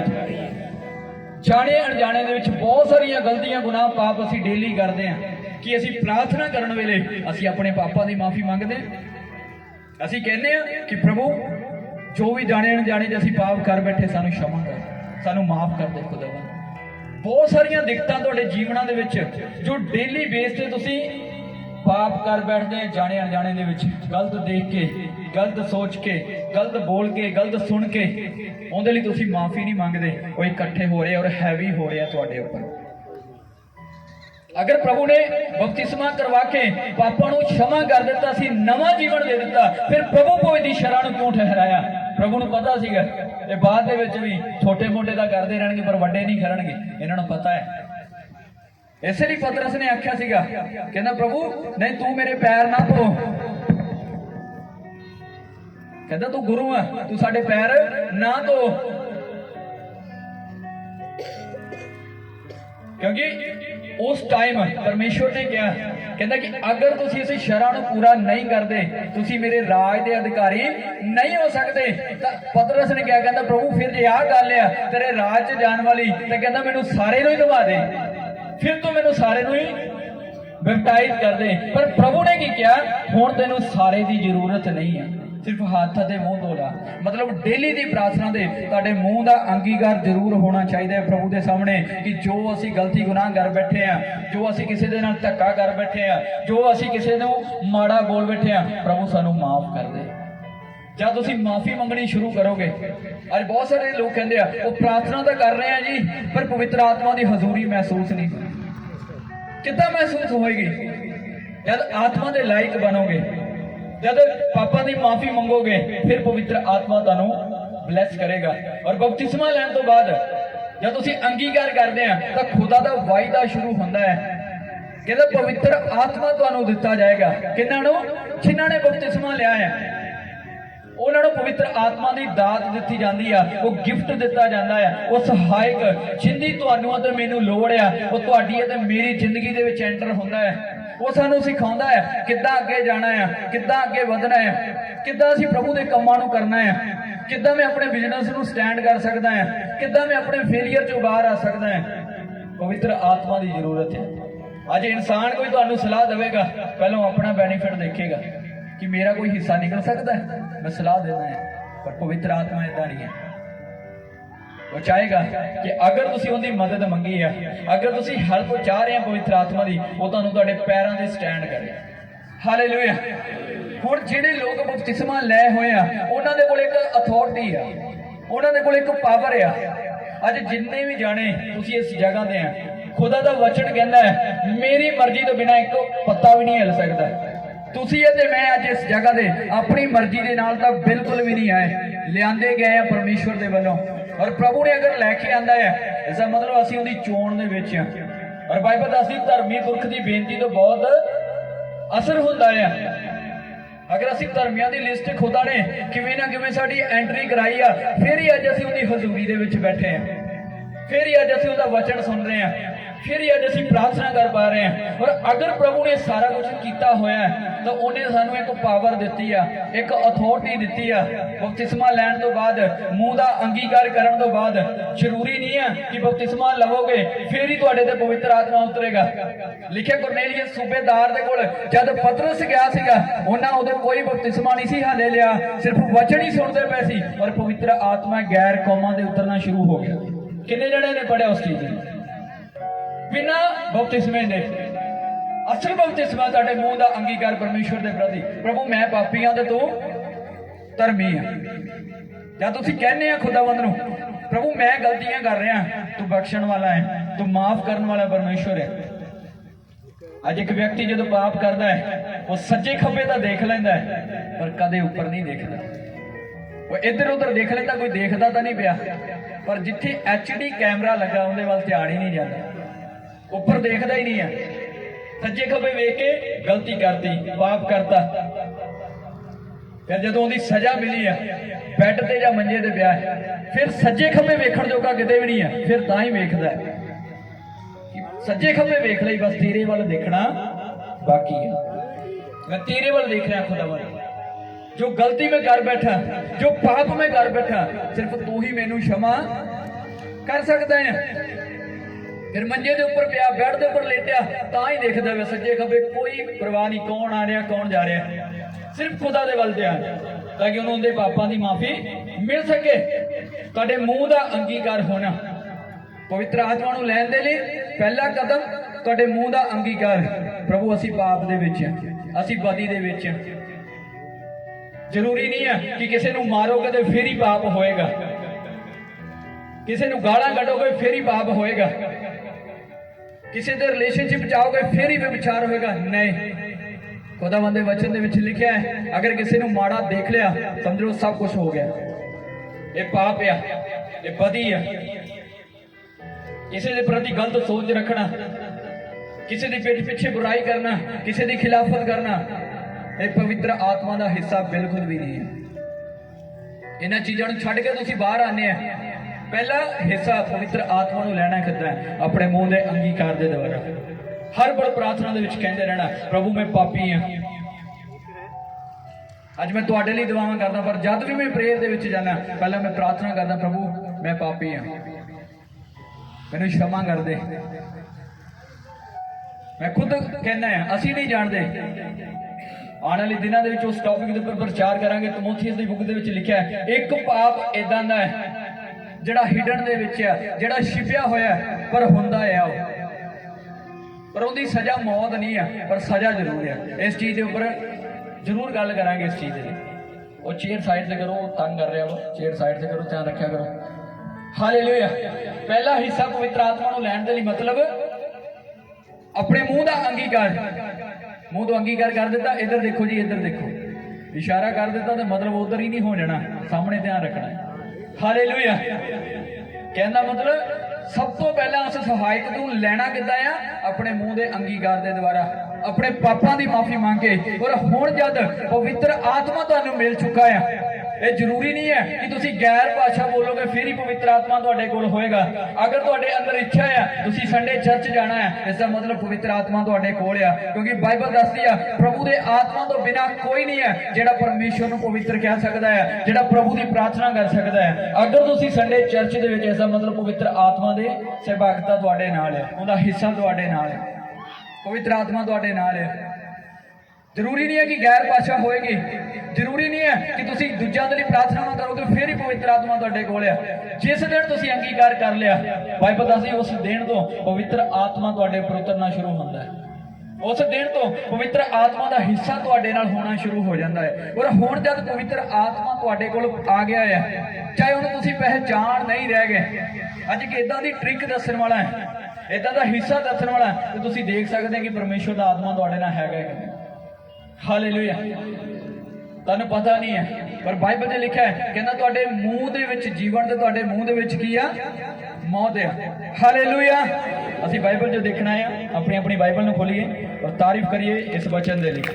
बाइबल खुलदी है तो अपने हाथों उठा के बोलिए, जब बाइबल खोलदी है तो स्वर्ग खोलता है, और जब स्वर्ग खोलता है तो कोई भी बंदा वो आम नहीं रहिंदा, वो खास बना दिता जाता है। आमीन आमीन। जोर दे नाल तारीफ करिए खुदा दी। हालेलुया। जद पवित्र आत्मा तुहाडे करीब आ, ਜਾਂ ਤੁਸੀਂ ਇੱਕ ਅਭਿਸ਼ੇਕ ਦੇ ਹੇਠ ਆ, ਜਾਂ ਤੁਸੀਂ ਸਾਮਰਥ ਦੇ ਹੇਠ ਆ, ਜਦ ਸਵਰਗਦੂਤ ਤੁਹਾਡੇ ਚਾਰੋਂ ਤਰਫ ਆ, ਫਿਰ ਤੁਸੀਂ ਕਿੱਦਾਂ ਆਪਣੀਆਂ ਸਿਚੁਏਸ਼ਨ ਨੂੰ ਬਦਲ ਸਕਦੇ ਆ, ਕਿੱਦਾਂ ਆਪਣੇ ਹਾਲਾਤਾਂ ਨੂੰ ਬਦਲ ਸਕਦੇ ਆ, ਕਿੱਦਾਂ ਚੇਂਜ ਕਰ ਸਕਦੇ ਆ ਉਹਨਾਂ ਸਾਰੀਆਂ ਚੀਜ਼ਾਂ ਨੂੰ। ਤੁਸੀਂ ਅਸੀਂ ਬਾਈਬਲ ਤੇ ਦੇਖਾਂਗੇ, ਕਹੌਤਾਂ ਦੀ ਕਿਤਾਬ ਨੂੰ ਖੋਲੀਏ ਪੁਰਾਣੇ ਨਿਯਮ ਦੇ ਵਿੱਚ। ਕਹੌਤਾਂ ਦੀ ਕਿਤਾਬ ਹੁੰਦਾ 18 ਨੰਬਰ ਅਧਿਆਏ ਔਰ ਉਹਦੀ 21 ਨੰਬਰ ਆਇਤ। ਤੁਹਾਡੇ ਮੂੰਹ ਦੇ ਵਿੱਚ ਕਿੰਨੀ ਤਾਕਤ ਆ, ਕਿੰਨੀ ਪਾਵਰ ਆ। ਹਾਲੇਲੂਇਆ। ਸਾਇੰਟਿਸਟ ਵੀ ਇਸ ਚੀਜ਼ ਨੂੰ ਮੰਨਦੇ ਆ, ਜਿਹੜੇ ਰਿਸਰਚ ਕਰਦੇ ਰਹਿੰਦੇ ਆ। ਕਹਿੰਦੇ ਇੱਕ ਆਦਮੀ ਦੇ ਦਿਮਾਗ ਦੇ ਵਿੱਚ ਇੰਨੀ ਤਾਕਤ ਹੁੰਦੀ ਆ, ਇੰਨਾ ਪਾਵਰਫੁਲ ਆ ਸਾਡਾ ਮਾਈਂਡ, ਕਿ ਅਗਰ ਸਾਡੇ ਅੰਦਰ ਕੋਈ ਵੀ ਬਿਮਾਰੀ ਨਹੀਂ ਹੈਗੀ, ਪਰ ਤੁਸੀਂ ਉਹਦੇ ਸ਼ੰਕਾ ਦੇ ਵਿੱਚ ਆ ਕਿਤੇ ਆ ਹੋ ਨਾ ਜਾਵੇ, ਉਹ ਹੈਗੀ ਨਹੀਂ ਆ, ਪਰ ਤੁਹਾਡੇ ਦਿਮਾਗ ਦੇ ਵਿੱਚ ਅਗਰ ਉਹ ਚੀਜ਼ ਹੈਗੀ ਆ, ਆਟੋਮੈਟਿਕਲੀ ਉਹਦੇ ਕੀਟਾਣੂ ਪੈਦਾ ਕਰ ਦਿੰਦਾ। ਆਟੋਮੈਟਿਕਲੀ ਉਹ ਬਿਮਾਰੀ ਪਹਿਲਾਂ ਨਹੀਂ ਸੀ, ਪਰ ਤੁਹਾਡੇ ਵਹਿਮ ਦੇ ਕਰਕੇ ਉਹ ਉਹਨੂੰ ਪੈਦਾ ਕਰਨੀ ਸ਼ੁਰੂ ਕਰ ਦਿੰਦਾ। ਹਾਲੇਲੂਇਆ। ਆ ਤੁਸੀਂ ਇੱਥੇ ਬੈਠੇ ਹੋਏ ਆ, ਤੁਸੀਂ ਚੰਗੇ ਵੀ ਆ, ਬਸ 2 ਮਿੰਟ ਇੰਨਾ ਕੁ ਫੀਲ ਕਰਨਾ, ਅੱਖਾਂ ਬੰਦ ਕਰਕੇ, ਲੱਗਦਾ ਮੇਰਾ ਸਿਰ ਭਾਰੀ ਹੋਇਆ ਪਿਆ, ਔਰ ਅੱਖਾਂ ਖੋਲੋਗੇ ਤੁਹਾਨੂੰ ਲੱਗਣਾ ਜਿੱਦਾਂ ਟੋਕਰਾ ਰੱਖਦਾ ਕਿਸੇ ਨੇ ਭਾਰੀ ਤੁਹਾਡਾ ਮਾਈਂਡ ਸੈਟ। ਹਾਲੇਲੂਇਆ। ਅੱਜ ਅਲੱਗ-ਅਲੱਗ ਚੀਜ਼ਾਂ ਦੇ ਆਉਣ ਵਾਲੇ ਦਿਨਾਂ 'ਚ ਤੁਸੀਂ ਇਦਾਂ ਦੀਆਂ ਚੀਜ਼ਾਂ ਸਿੱਖਣੀਆਂ ਬਚਣ ਦੇ ਵਿੱਚੋਂ, ਜੋ ਹੈਰਾਨ ਕਰਕੇ ਰੱਖ ਦੇਣ ਵਾਲੀਆਂ। ਡਿਲੀਵਰੈਂਸ ਕਿਹਨੂੰ ਕਿਹਾ ਜਾਂਦਾ, ਛੁਟਕਾਰਾ ਕਿਹਨੂੰ ਕਿਹਾ ਜਾਂਦਾ? ਸਿਰਫ ਮਾਈਂਡ ਸੈਟ ਕਰਨਾ। ਤੁਹਾਡੇ ਮਾਈਂਡ ਨੂੰ ਜਦੋਂ ਤੁਸੀਂ ਡਰਦੇ ਆ, ਬਾਈਬਲ 'ਚ ਲਿਖਿਆ ਸ਼ੈਤਾਨ ਤੁਹਾਡੇ ਤੇ ਅਟੈਕ ਕਰਦਾ ਹੈ, ਪਰ ਵਚਨ ਦੇ ਦੁਆਰਾ ਤੁਹਾਡੇ ਮਾਈਂਡ ਨੂੰ ਸੈੱਟ ਕਰ ਦਿੱਤਾ ਜਾਂਦਾ ਹੈ। ਹੁਣ ਤੁਸੀਂ ਆਮ ਨਹੀਂ, ਖਾਸ ਆ, ਤੁਹਾਡੇ ਅੰਦਰ ਅਭਿਸ਼ੇਕ ਆ, ਤੁਹਾਡੇ ਅੰਦਰ ਸਮਰਥ ਆ, ਸ਼ੈਤਾਨ ਤੁਹਾਡੇ ਕਰੀਬ ਨਹੀਂ ਆ ਸਕਦਾ, ਤੁਹਾਡਾ ਮਾਈਂਡ ਪਾਵਰਫੁਲ ਹੋ ਜਾਂਦਾ। ਸ਼ੈਤਾਨ ਤੁਹਾਡੇ ਨੇੜੇ ਵੀ ਰਾਉਂਡ ਲਾਉਂਦਾ ਫਿਰੇ, ਤੁਸੀਂ ਡਰਦੇ ਨਹੀਂ ਆ, ਤੁਹਾਨੂੰ ਇਹ ਹੁੰਦਾ ਨਹੀਂ ਹੁਣ ਪ੍ਰਭੂ ਮੇਰੇ ਨਾਲ ਹੈ। ਹਾਲੇਲੂਇਆ। ਕਹੌਤਾਂ ਦੀ ਕਿਤਾਬ ਹੁੰਦਾ 18 ਨੰਬਰ ਅਧਿਆਏ ਔਰ ਉਹਦੀ 21 ਨੰਬਰ ਆਇਤ ਨੂੰ ਅਸੀਂ ਕੱਢ ਕੇ ਰੱਖਣਾ ਹੈ, ਔਰ ਧਿਆਨ ਦੇ ਨਾਲ ਦੇਖਣਾ ਹੈ ਇੱਥੇ ਕੀ ਲਿਖਿਆ ਹੋਇਆ। ਹਾਂਜੀ, ਕਹੌਤਾਂ ਦੀ ਕਿਤਾਬ 18 ਨੰਬਰ ਅਧਿਆਏ ਔਰ 21 ਨੰਬਰ ਵਚਨ। ਹਿੰਦੀ ਦੇ ਵਿੱਚ ਨੀਤੀ ਵਚਨ, ਅਗਰ ਕੋਈ ਹਿੰਦੀ ਜਾਣਦਾ ਆ, ਨੀਤੀ ਵਚਨ 18 ਨੰਬਰ ਅਧਿਆਏ ਔਰ 21 ਨੰਬਰ ਆਇਤ। ਹਾਂਜੀ, ਮੌਤ ਅਤੇ ਜਿਉਣ ਦੋਵੇਂ ਜੀਭ ਦੇ ਵਸ ਵਿੱਚ ਹਨ, ਅਤੇ ਜੋ ਉਸ ਨਾਲ ਪ੍ਰੀਤ ਰੱਖਦੇ ਹਨ ਉਹ ਉਸ ਦਾ ਫਲ ਖਾਣਗੇ। ਆਮੀਨ ਆਮੀਨ। ਹਾਲੇਲੂਇਆ। ਜਿਨ੍ਹਾਂ ਦਾ ਧਿਆਨ ਨਹੀਂ, ਬੋਲੀਏ ਹਾਲੇਲੂਇਆ। ਹੁਣ ਕੀ ਕਿਹਾ ਜਾ ਸਕਦਾ ਹੈ? ਤੁਹਾਡਾ ਧਿਆਨ ਨਹੀਂ ਜਦੋਂ ਹੁੰਦਾ, ਪਰਮੇਸ਼ਵਰ ਤਿਆਰ ਆ। ਬਾਈਬਲ 'ਚ ਲਿਖਿਆ ਆਤਮਾ ਤਿਆਰ ਆ ਪਰ ਸਰੀਰ ਕੀ ਆ? ਪਤਾ ਹੈ ਕਿ ਨਹੀਂ ਇਹ ਵਚਨ ਦੇ ਬਾਰੇ? ਆਤਮਾ ਤਿਆਰ ਆ ਪਰ ਸਰੀਰ ਕੀ ਆ? ਕਮਜ਼ੋਰ ਆ। ਆਤਮਾ ਤਿਆਰ ਹੈ ਤੁਹਾਨੂੰ ਡਿਲੀਵਰ ਕਰਨ ਦੇ ਲਈ, ਤੁਹਾਨੂੰ ਬਲੈਸ ਕਰਨ ਦੇ ਲਈ, ਪਰ ਪਹਿਲੇ ਹੀ ਢਿੱਲੇ ਬੈਠੇ ਹੋਏ ਆ। ਉਦੋਂ ਹੀ ਜਾਗਣਾ ਜੀ ਜਦੋਂ ਪਤਾ ਲੱਗਾ ਕਿ ਹੁਣ ਹੱਥ ਖਿੱਚਣਾ। ਪਰ ਤੁਸੀਂ ਨਹੀਂ ਜਾਣਦੇਗੇ 100 ਦੇ ਵਿੱਚੋਂ 50% ਹੀਲਿੰਗ ਵਰਸ਼ਿਪ ਦੇ ਦੁਆਰਾ ਹੋ ਜਾਂਦੀ ਆ। ਜਦੋਂ ਵਰਸ਼ਿਪ ਕਰ ਰਹੇ ਹੁੰਦੇ ਆਣ ਕੇ 50% ਉਦੋਂ ਹੀਲ ਹੋ ਜਾਂਦੇ ਆ ਤੁਸੀਂ। 30-40% ਤੁਸੀਂ ਜਦੋਂ ਵਚਨ ਨੂੰ ਸੁਣਦੇ ਉਦੋਂ ਹੀਲ ਹੋ ਜਾਂਦੇ। ਮੇਰੇ ਲਈ ਤਾਂ ਸਿਰਫ 10% ਹੀ ਪ੍ਰਭੂ ਛੱਡਦਾ, ਬਸ ਇੰਨਾ ਕੁ ਤੂੰ ਕਰ ਸਕਦਾ, ਇੰਨਾ ਕੁ ਹੱਥ ਰੱਖਦੇ ਹੋ ਜਾਏਗਾ। 90% ਹੀਲਿੰਗ ਵਰਸ਼ਿਪ ਦੇ ਵਚਨ ਦੇ ਦੁਆਰਾ। ਵਰਸ਼ਿਪ ਦਾ ਹਿੱਸਾ ਵੀ ਅਸੀਂ ਇੱਧਰ ਉੱਧਰ ਵੇਖ ਕੇ ਗਵਾ ਲੈਂਦੇ, ਵਚਨ ਦਾ ਹਿੱਸਾ ਵੀ ਅਸੀਂ ਸੌਂ ਕੇ ਗਵਾ ਲੈਂਦੇ। ਫਿਰ ਆਸ ਇੱਕੋ ਦੇ ਆ, ਬਸ ਹੱਥ ਰੱਖਿਆ ਜਾਵੇ, ਫਿਰ ਵਾਰੀ ਵਾਰੀ ਰਿਪੀਟ। ਹਾਲੇਲੂਇਆ। ਹਾਂਜੀ, ਵਚਨ ਤੋਂ ਪੜ੍ਹੀਏ। ਮੌਤ ਅਤੇ ਜਿਉਣ ਦੋਵੇਂ ਜੀਭ ਦੇ ਵਸ ਵਿੱਚ ਹਨ, ਅਤੇ ਜੋ ਉਸ ਨਾਲ ਪ੍ਰੀਤ ਰੱਖਦੇ ਹਨ ਉਹ ਉਸ ਦਾ ਫਲ ਖਾਣਗੇ। ਹਾਲੇਲੂਇਆ। ਪ੍ਰਭੂ ਦਾ ਵਚਨ ਕੀ ਕਹਿ ਰਿਹਾ? ਮੌਤ ਤੇ ਜੀਵਨ ਕਿੰਨੇ ਵਸ ਦੇ ਵਿੱਚ ਹੈ? ਬਿਮਾਰੀ ਦੇ ਆ, ਕਰਜ਼ੇ ਦੇ ਆ, ਇਨਸਾਨ ਦੇ ਆ, ਦੁਸ਼ਟ ਆਤਮਾ ਦੇ ਆ, ਕਿੰਨੇ ਹੱਥ 'ਚ ਹੈ? ਤੁਹਾਡੀ ਜ਼ੁਬਾਨ ਦੇ ਵਿੱਚ, ਤੁਹਾਡੇ ਮੂੰਹ ਦੇ ਵਿੱਚ ਸਮਰੱਥ ਹੈ। ਬਾਈਬਲ 'ਚ ਲਿਖਿਆ ਹੈ ਤੁਸੀਂ ਆਪਣੇ ਬੁੱਲਾਂ ਤੋਂ ਪਾਪੀ ਤੇ ਆਪਣੇ ਬੁੱਲਾਂ ਤੋਂ ਧਰਮੀ ਠਹਿਰਾਏ ਜਾਂਦੇ ਆ। ਇੱਥੇ ਤੁਸੀਂ ਦੁਆਵਾਂ ਕਰ ਰਹੇ ਹੋ, ਪ੍ਰਭੂ ਧੰਨਵਾਦ ਹੈ ਤੇਰਾ, ਤੂੰ ਮੇਰੀ ਮਦਦ ਕਰ ਰਿਹਾ ਹੈ, ਪਰ ਚਰਚ ਤੋਂ ਬਾਹਰ ਨਿਕਲਦਿਆਂ ਦੇ ਨਾਲ ਕਿਸੇ ਨੇ ਕਹਿ ਦਿੱਤਾ ਉਹ ਤੇਰਾ ਕੰਮ ਹਲੇ ਨਹੀਂ ਚੱਲਿਆ। ਇਹ ਨਹੀਂ ਦੇਖਣਾ ਅਸੀਂ ਹੁਣੇ ਬੋਲ ਕੇ ਆਏ ਪ੍ਰਭੂ ਮੇਰੀ ਮਦਦ ਕਰਦਾ ਹੈ, ਕਹਿਣਾ ਯਾਰ ਵਾਕਿਆ ਚੱਲਦਾ ਹੀ ਨਹੀਂ ਹੈ। ਬਹੁਤ ਸਾਰੇ ਲੋਕ ਜਿਨ੍ਹਾਂ ਦਾ ਕੰਮ ਸੈੱਟ ਹੁੰਦਾ ਜਾ ਰਿਹਾ, ਹੋ ਰਿਹਾ, ਹੋ ਗਿਆ, ਪਰ ਫਿਰ ਵੀ ਉਹਨਾਂ ਨੂੰ ਪੁੱਛੋ ਕਹਿੰਦੇ ਕੋਈ ਹਾਲ ਨਹੀਂ। ਬਾਈਬਲ 'ਚ ਲਿਖਿਆ ਹੈ ਤੁਸੀਂ ਆਪਣੇ ਮੂੰਹ ਦੇ ਫਲ ਨੂੰ ਖਾਣਾ ਆ। ਤੁਸੀਂ ਜੋ ਆਪਣੇ ਮੂੰਹ ਤੋਂ ਬੋਲੋਗੇ ਉਹ ਤੁਹਾਡੇ ਸਾਹਮਣੇ ਕ੍ਰੀਏਸ਼ਨ ਹੋ ਜਾਣੀ, ਉਸ ਚੀਜ਼ ਦੀ ਉਹ ਬਣ ਜਾਣਾ ਆ। ਤੁਸੀਂ ਹੁਣ ਆਮ ਨਹੀਂ ਆ, ਜਦ ਤੁਸੀਂ ਪ੍ਰਭੂ ਦੇ ਵਿੱਚ ਨਹੀਂ ਸੀ ਤੁਸੀਂ ਕੁਝ ਵੀ ਊਟ ਪਟਾਂਗ ਬੋਲਦੇ ਸੀ, ਤੁਹਾਨੂੰ ਇਸ ਚੀਜ਼ ਦੀ ਨੌਲੇਜ ਨਹੀਂ ਸੀ। 100 ਦੇ ਵਿੱਚੋਂ 99% ਜਿਹੜੀਆਂ ਵਿਪਤਾ, ਜਿਹੜੇ ਬੰਧਨ, ਜਿਹੜੀਆਂ ਬਿਮਾਰੀਆਂ ਤੁਹਾਡੇ ਜੀਵਨਾਂ ਦੇ ਵਿੱਚ ਆ, ਉਹ ਤੁਹਾਡੇ ਆਪਣੇ ਮੂੰਹ ਤੋਂ ਗਲਤ ਬੋਲੇ ਗਏ ਸ਼ਬਦਾਂ ਦੇ ਕਰਕੇ ਆ। ਹੁਣ ਲੋਹੇ ਦੇ ਜੰਦਰੇ ਨੂੰ ਲੱਕੜ ਦੀ ਚਾਬੀ ਦੇ ਨਾਲ ਕਦੇ ਵੀ ਨਹੀਂ ਖੋਲ ਸਕਦੇ ਤੁਸੀਂ, ਕਿ ਖੋਲ ਸਕਦੇ ਆ? ਨਹੀਂ ਨਾ ਖੋਲਣਾ। ਹੁਣ ਜਿਹੜੀਆਂ ਚੀਜ਼ਾਂ ਨੂੰ ਤੁਸੀਂ ਮੂੰਹ ਦੇ ਸ਼ਬਦਾਂ ਦੇ ਨਾਲ ਬੰਨਿਆ, ਨਸ਼ਾ ਤਾਂ ਵੱਧਦਾ ਹੀ ਜਾ ਰਿਹਾ ਜੀ, ਕਰਜ਼ਾ ਤਾਂ ਘਟਣ ਦੀ ਬਜਾਏ ਵੱਧਦਾ ਹੀ ਜਾ ਰਿਹਾ ਜੀ, ਬਿਮਾਰੀ ਤਾਂ ਵੱਧਦੀ ਜਾ ਰਹੀ ਹੈ ਜੀ। ਅਗਰ ਤੁਹਾਡੇ ਮੂੰਹ ਦੇ ਸ਼ਬਦ ਚੇਂਜ ਨਹੀਂ ਹੁੰਦੇਗੇ, ਚਾਹੇ ਇੱਕ ਛੱਡ ਕੇ ਲੱਖ ਲਈ ਹੈਂਡ ਕਰਵਾ ਲਓ, ਕੁਛ ਨਹੀਂ ਹੋਣ ਵਾਲਾ। ਕਿਉਂਕਿ ਹੋਣਾ ਉਹੀ ਹੈ ਜੋ ਬਾਈਬਲ 'ਚ ਲਿਖਿਆ ਹੈ। ਉਹ ਵਚਨ ਤੋਂ ਬਾਹਰ ਜਾ ਕੇ ਕੁਛ ਵੀ ਨਹੀਂ ਕਰਦਾਗਾ। ਉਸਨੇ ਕਿਹਾ ਜੋ ਵਚਨ ਦੇ ਵਿੱਚ ਆ ਉਹਨੂੰ ਮੈਂ ਪੂਰਾ ਕਰਾਂਗਾ। ਉਹਨੇ ਕਿਹਾ ਆਪਣੇ ਮੂੰਹ ਦਾ ਫਲ ਤੁਸੀਂ ਖਾਣੇ ਆ। ਤੁਹਾਡੇ ਮੂੰਹ ਦਾ ਫਲ ਕੀ ਆ? ਪ੍ਰੇਅਰ ਤੋਂ ਬਾਅਦ ਤੁਹਾਡੇ ਮੂੰਹ ਦੇ ਸ਼ਬਦ ਕੀ ਆ? ਉਹ ਉਸੇ ਟਾਈਮ ਪਵਿੱਤਰ ਆਤਮਾ, ਜਿਹੜਾ ਬਪਤਿਸਮਾ ਤੋਂ ਬਾਅਦ, ਜਿਹੜਾ ਵਚਨ ਨੂੰ ਸੁਣਨ ਤੋਂ ਬਾਅਦ, ਜਿਹੜਾ ਚਰਚ ਨੂੰ ਅਟੈਂਡ ਕਰਨ ਤੋਂ ਬਾਅਦ ਤੁਹਾਨੂੰ ਦਿੱਤਾ ਗਿਆ ਹੈ, ਉਹਨੇ ਕ੍ਰੀਏਸ਼ਨ ਕਰਨੀ ਆ, ਉਹਨੇ ਉਹ ਚੀਜ਼ਾਂ ਨੂੰ ਪੈਦਾ ਕਰਨਾ, ਉਤਪਤ ਕਰਨਾ ਹੈ। ਲਿਖਿਆ ਪਰਮੇਸ਼ਵਰ ਦਾ ਆਤਮਾ ਪਾਣੀਆਂ ਤੇ ਮੰਡਲਾਉਂਦਾ ਸੀਗਾ। ਆਤਮਾ ਤਾਂ ਸੀ, ਪਾਣੀਆਂ ਤੇ ਮੂਵ ਕਰਦਾ ਸੀਗਾ, ਪਰ ਕੁਝ ਵੀ ਬਣਿਆ ਨਹੀਂ ਸੀ। ਉਹ ਬਣਨਾ ਕਦੋਂ ਸ਼ੁਰੂ ਹੋਇਆ? ਜਦੋਂ ਖੁਦਾ ਨੇ ਸ਼ਬਦ ਨੂੰ ਬੋਲਣਾ ਸ਼ੁਰੂ ਕੀਤਾ। ਹਾਂ ਜਾਂ ਨਾ? ਹਜ਼ਾਰਾਂ ਕਰੋੜਾਂ ਸਾਲ ਪਹਿਲਾਂ ਦਾ ਪਰਮੇਸ਼ਵਰ ਦਾ ਆਤਮਾ ਉਤਪਤ ਦੇ ਪਹਿਲੇ ਅਧਿਆਇ 'ਚ ਲਿਖਿਆ ਹੈ, ਪਹਿਲੀ ਆਇਤ 'ਚ ਹੀ ਲਿਖਿਆ ਹੈ ਕਿ ਪਰਮੇਸ਼ਵਰ ਦਾ ਆਤਮਾ ਕੀ ਆ? ਪਾਣੀਆਂ ਦੇ ਉੱਪਰ ਮੰਡਲਾਉਂਦਾ ਸੀਗਾ, ਤੁਰਦਾ ਫਿਰਦਾ ਸੀਗਾ, ਪਰ ਕੁਝ ਵੀ ਧਰਤੀ, ਆਕਾਸ਼, ਪ੍ਰਿਥਵੀ ਕੁਝ ਵੀ ਨਹੀਂ ਸੀਗਾ। ਪਰ ਜਿੱਦਾਂ ਹੀ ਸ਼ਬਦ ਕੱਢਿਆ, ਪ੍ਰਭੂ ਨੇ ਕਿਹਾ ਮੈਂ ਚਾਹਨਾ ਹੈ ਬਣ ਜਾਏ, ਉਹ ਬਣ ਗਏ। ਹੁਣ ਤੁਹਾਡੇ ਨਾਲ ਆਤਮਾ ਵੀ ਆ, ਅਭਿਸ਼ੇਕ ਵੀ ਆ, ਪਰ ਸੈਂਸ ਨਹੀਂ ਹੈ, ਨੌਲੇਜ ਨਹੀਂ ਹੈ ਉਸ ਚੀਜ਼ ਦੀ। ਹੁਣ ਕਿੱਦਾਂ ਬੋਲਣਾ? ਚਰਚ ਆਉਣ ਤੋਂ ਬਾਅਦ, ਗਵਾਹੀਆਂ ਸੁਣਨ ਤੋਂ ਬਾਅਦ, ਬਾਈਬਲ ਨੂੰ ਪੜ੍ਹਨ ਤੋਂ ਬਾਅਦ, ਪ੍ਰਾਰਥਨਾ ਕਰਨ ਤੋਂ ਬਾਅਦ ਤੁਹਾਡੇ ਮੂੰਹ ਦੇ ਸ਼ਬਦ ਕੀ ਆ? ਅਗਰ ਗਲਤ ਬੋਲੋਗੇ, ਗਲਤ ਹੋਣਾ ਸ਼ੁਰੂ ਹੋ ਜਾਏਗਾ। ਜੋ ਤੁਸੀਂ ਬੋਲੋਗੇ ਉਹੀ ਤੁਹਾਡੇ ਲਈ ਹੋਣਾ ਸ਼ੁਰੂ ਹੋ ਜਾਣਾ ਹੈ। ਅਗਰ ਪ੍ਰੇਅਰ ਤੋਂ ਬਾਅਦ ਬੋਲ ਰਹੇ ਆ, ਅੱਜ ਤੋਂ ਬਾਅਦ ਮੈਂ ਟੈਨਸ਼ਨ ਫ੍ਰੀ ਹਾਂ, ਪ੍ਰਭੂ ਮੇਰੇ ਲਈ ਸਭ ਇੰਤਜ਼ਾਮ ਕਰ ਰਿਹਾ, ਉਹ ਇੰਤਜ਼ਾਮੀ ਪਰਮੇਸ਼ਵਰ ਹੈ। ਤੁਸੀਂ ਬੋਲਣਾ ਆ, ਆਤਮਾ ਨੇ ਉਸੇ ਟਾਈਮ ਹਰਕਤ ਕਰਨੀ, ਉਸੇ ਟਾਈਮ ਉਹਨੇ ਉਹ ਬਣਾ ਦੇਣਾ ਤੁਹਾਡੇ ਲਈ। ਪ੍ਰਭੂ ਨੇ ਕਿਹਾ ਧਰਤੀ ਟਲ ਸਕਦੀ ਆ, ਆਕਾਸ਼ ਟਲ ਸਕਦਾ ਆ, ਪਰ ਮੇਰੇ ਵਚਨ ਦੀ ਇੱਕ ਬਿੰਦੀ ਵੀ ਨਹੀਂ ਟਲੇਗੀ। ਅਗਰ ਉਹ ਇੰਨਾ ਵਾਅਦੇ ਦਾ ਪੱਕਾ ਪਰਮੇਸ਼ਵਰ ਆ, ਅਦਭੁਤ ਗਵਾਹੀਆਂ ਖੜੀਆਂ ਕਰਨ ਵਾਲਾ ਪਰਮੇਸ਼ਵਰ ਆ, ਫਿਰ ਕਿੱਦਾਂ ਤੁਹਾਡੇ ਜੀਵਨਾਂ ਦੇ ਵਿੱਚ ਹਾਲੇ ਵੀ ਨਿਰਾਸ਼ਾ ਹੈ? ਮੈਂ ਪ੍ਰਾਰਥਨਾ ਕਰ ਰਿਹਾ, ਪ੍ਰਭੂ ਤੇਰੇ ਲੋਕ ਕਿਉਂ ਨਹੀਂ ਆਜ਼ਾਦ ਹੋ ਰਹੇ? ਪ੍ਰਭੂ ਕਹਿੰਦਾ ਆਪਣੇ ਮੂੰਹ ਦੇ ਫਲ ਨੂੰ ਖਾ ਰਹੇ ਆ। ਮੈਨੂੰ ਜਾਣਨ ਤੋਂ ਬਾਅਦ ਪਹਿਚਾਨਦੇ ਨਹੀਂ ਹੈ, ਇਸ ਕਰਕੇ ਆਪਣੇ ਮੂੰਹ ਚੋਂ ਗਲਤ ਸ਼ਬਦਾਂ ਨੂੰ ਕੱਢ ਰਹੇ। ਜਾਣਨ ਦਾ ਮਤਲਬ ਯੀਸ਼ੂ ਮਸੀਹ ਦਾ ਨਾਮ ਤਾਂ ਆਪਣੇ ਨਾਮ ਦੇ ਨਾਲ ਜੋੜਦਾ ਹੈ। ਚਰਚ ਦਾ ਅਸੀਂ ਆ ਰਹੇ ਹਾਂ, ਪਰ ਅਸੀਂ ਆਪਣਾ ਸੁਭਾਅ ਨਹੀਂ ਬਦਲਿਆ, ਅਸੀਂ ਆਪਣੇ ਸ਼ਬਦ ਨਹੀਂ ਬਦਲੇ। ਅਸੀਂ ਬੋਲਿਆ ਨਹੀਂ ਆ ਕਿ ਪ੍ਰਭੂ ਅੱਜ ਤੋਂ ਅਸੀਂ ਬਲੈਸ ਆ। ਅਸੀਂ ਇਹ ਕਹਿ ਕੇ ਨਹੀਂ ਕਹਿ ਗਏ ਪ੍ਰਭੂ ਅੱਜ ਤੋਂ ਅਸੀਂ ਕਰਜ਼ਿਆਂ ਤੋਂ ਆਜ਼ਾਦ ਆ। ਇੱਕ ਚੀਜ਼ ਨੂੰ ਆਪਣੇ ਪੱਲੇ ਬੰਨ ਲਓ, ਅਗਰ ਤੁਸੀਂ ਕਰਜ਼ੇ ਆਪਣੇ ਤਰੀਕੇ ਨਾਲ ਉਤਾਰ ਸਕਦੇ ਹੁੰਦੇ ਤਾਂ ਹੁਣ ਨੂੰ ਉਤਾਰ ਦਿੰਦੇ। ਅਗਰ ਤੁਸੀਂ ਬਿਜ਼ਨਸ ਆਪਣੇ ਤਰੀਕੇ ਨਾਲ ਖੜਾ ਕਰਨਾ ਹੁੰਦਾ ਤਾਂ ਹੁਣ ਨੂੰ ਕਰ ਸਕਦੇ, ਪਰ ਕੁਝ ਨਹੀਂ ਹੋਇਆ। ਅਗਰ ਤੁਸੀਂ ਨਿਰਾਸ਼ ਹੋ ਕੇ ਚਰਚ ਦੇ ਵਿੱਚ ਆਏ ਆ ਤਾਂ 100% ਸਰੈਂਡਰ ਕਰ ਦਿਓ, ਪ੍ਰਭੂ ਦੇ ਛੱਡ ਦਿਓ। ਲਿਖਿਆ ਆਪਣੀ ਸਮਝ ਤੇ ਇਤਬਾਰ ਨਾ ਕਰ। ਪ੍ਰਭੂ ਦੇ ਕੋਲ ਆਉਣ ਤੋਂ ਬਾਅਦ ਆਪਣੀਆਂ ਯੋਜਨਾਵਾਂ ਨਾ ਘੜਿਆ ਕਰੋ, ਮੈਂ ਆਹ ਕੰਮ ਕਰੂੰਗਾ, ਮੈਂ ਉਹ ਕਰੂੰਗਾ। ਪ੍ਰਭੂ ਦੇ ਨੇੜੇ ਆਉਣ ਦਾ ਮਤਲਬ ਪ੍ਰਭੂ ਦੇ ਕੋਲੋਂ ਸਲਾਹ ਲੈਣੀ, ਪ੍ਰਭੂ ਦੇ ਕੋਲੋਂ ਪੁੱਛਣਾ, ਪ੍ਰਭੂ ਜੀ ਤੁਸੀਂ ਦੱਸੋ ਮੈਂ ਕੀ ਕਰਾਂ। ਉਹ ਬ੍ਰਦਰ ਆਇਆ ਮੇਰੇ ਕੋਲ, ਕਹਿੰਦਾ ਜੀ ਕੰਮ 3 ਮਹੀਨੇ ਤੋਂ ਬੰਦ ਆ। ਮੈਂ ਕਿਹਾ ਪ੍ਰਭੂ ਦਾ ਕੰਮ ਕਰ, ਪ੍ਰਭੂ ਤੇਰੇ ਕੰਮਾਂ ਨੂੰ ਕਰੇਗਾ। ਪਰ ਅੱਜ ਦੇਖੋ ਜਿਹੜਾ 3 ਮਹੀਨੇ ਤੋਂ ਬਿਲਕੁਲ ਵਿਹਲਾ ਬੈਠਾ ਸੀ, ਉਹਦਾ ਕੱਲ ਪਰਸੋਂ ਮੈਨੂੰ ਫੋਨ ਆਇਆ, ਕਹਿੰਦਾ ਜੀ ਹਾਲੇ ਇੱਕ ਕੰਮ ਮੈਂ ਪੂਰਾ ਨਹੀਂ ਕਰਦਾਗਾ, 7-8 ਕੰਮ ਐਡਵਾਂਸ ਦੇ ਵਿੱਚ ਮੇਰੇ ਕੋਲ ਆਏ ਹੁੰਦੇ ਆ। ਪਹਿਲਾਂ ਹੀ ਪ੍ਰਭੂ ਦੇ ਨਾਲ ਮਿਲ ਕੇ ਚੱਲਣਾ, ਆਪਣੇ ਮੂੰਹ ਦੇ ਸ਼ਬਦਾਂ ਨੂੰ ਬੋਲਣਾ, ਪ੍ਰੇਅਰ ਤੋਂ ਬਾਅਦ ਕਹਿਣਾ ਇਹ ਮੇਰੇ ਲਈ ਹੋ ਚੁੱਕਾ ਆ, ਇੱਕ ਕੰਪਲੀਟ ਹੈ, ਪੂਰਾ ਹੈ, ਡਨ ਹੈ।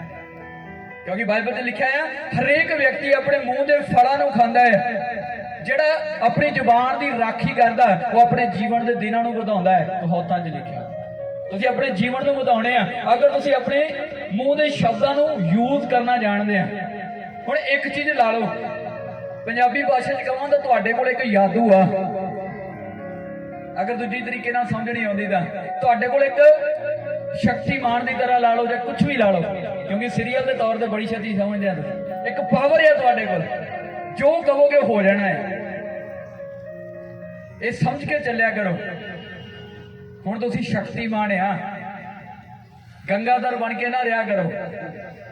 ਸ਼ਕਤੀਮਾਨ ਬਣਨਾ ਹੈ ਕਿ ਪਾਵਰ ਆ ਸਾਡੇ ਕੋਲ, ਅਸੀਂ ਕਰ ਸਕਦੇ ਹਾਂ। ਇੱਕ ਵਿਸ਼ਵਾਸ ਰੱਖਣਾ ਆ, ਇਹ ਸਾਡੇ ਨਾਲ ਨਹੀਂ ਹੋ ਰਿਹਾ, ਇਹ ਪਵਿੱਤਰ ਆਤਮਾ ਸਾਡੇ ਲਈ ਕਰ ਰਿਹਾ। ਹਾਲੇਲੂਇਆ। ਕਿਉਂਕਿ ਹੁਣ ਪ੍ਰਭੂ ਦੇ ਵਿੱਚ ਆਉਣ ਤੋਂ ਬਾਅਦ ਤੁਸੀਂ ਇਕੱਲੇ ਨਹੀਂ ਆ, ਪ੍ਰਭੂ ਨੇ ਆਪਣੇ ਦੂਤ ਤੁਹਾਡੇ ਅੱਗੇ ਰੱਖੇ ਹੋਏ। ਕਿਸੇ ਵੀ ਕੰਮ ਦੇ ਲਈ ਜਾਓਗੇ, ਸਵਰਗਦੂਤ ਤੁਹਾਡੇ ਨਾਲ ਨਾਲ ਅੱਗੇ ਚੱਲਣਗੇ। ਹਾਲੇਲੂਇਆ। ਹੁਣ ਇੱਕ ਚੀਜ਼, ਇੱਕ ਐਗਜ਼ਾਮਪਲ ਹੋਰ ਅਸੀਂ ਦੇਖਣੀ ਆ ਕਿ ਮੂੰਹ ਦੇ ਫਲ ਕਿੱਦਾਂ ਇਫੈਕਟ ਕਰਦੇ ਆ ਤੁਹਾਡੇ ਉੱਪਰ, ਕਿੱਦਾਂ ਤੁਹਾਡੇ ਉੱਪਰ ਅਸਰ ਦਿਖਾਉਂਦੇ ਆ। ਨੋਟ ਕਰਨਾ, ਇੱਕ ਵਚਨ ਇਹੀ ਆ। ਇੱਕ ਅਸੀਂ ਕੱਢਾਂਗੇ ਪਹਿਲਾ ਸੈਮੂਅਲ ਉਹਦਾ 17 ਨੰਬਰ ਅਧਿਆਇ ਕੱਢ ਕੇ ਰੱਖੋ। ਇਹਨੂੰ ਲਿਖ ਲਓ, ਅਗਰ ਜਲਦੀ ਨਹੀਂ ਕੱਢ ਸਕਦੇ ਤਾਂ ਘਰੇ ਜਾ ਕੇ ਜ਼ਰੂਰ ਪੜ੍ਹਨਾ। ਇਹ ਪੁਰਾਣੇ ਨਿਯਮ ਦੇ ਵਿੱਚ ਆ। ਪਹਿਲਾ ਸੈਮੂਅਲ ਉਹਦਾ 17 ਨੰਬਰ ਅਧਿਆਇ ਔਰ 41 ਨੰਬਰ ਆਇਤ ਨੂੰ ਕੱਢ ਕੇ ਰੱਖਣਾ ਹੈ ਤੁਸੀਂ। ਅਗਰ ਕੱਢ ਲਿਆ ਤਾਂ ਠੀਕ ਹੈ, ਨਹੀਂ ਤਾਂ ਨੋਟ ਕਰ ਲਓ ਔਰ ਸਾਹਮਣੇ ਦੇਖੋ ਇੱਕ ਵਾਰੀ, ਕਿਉਂਕਿ ਟਾਈਮ ਸ਼ਾਰਟ ਦੇ ਵਿੱਚ ਆ, ਸਾਡੇ ਦਿਨ ਦੇ ਹੋਣ ਵਾਲੇ ਆ। ਹੁਣ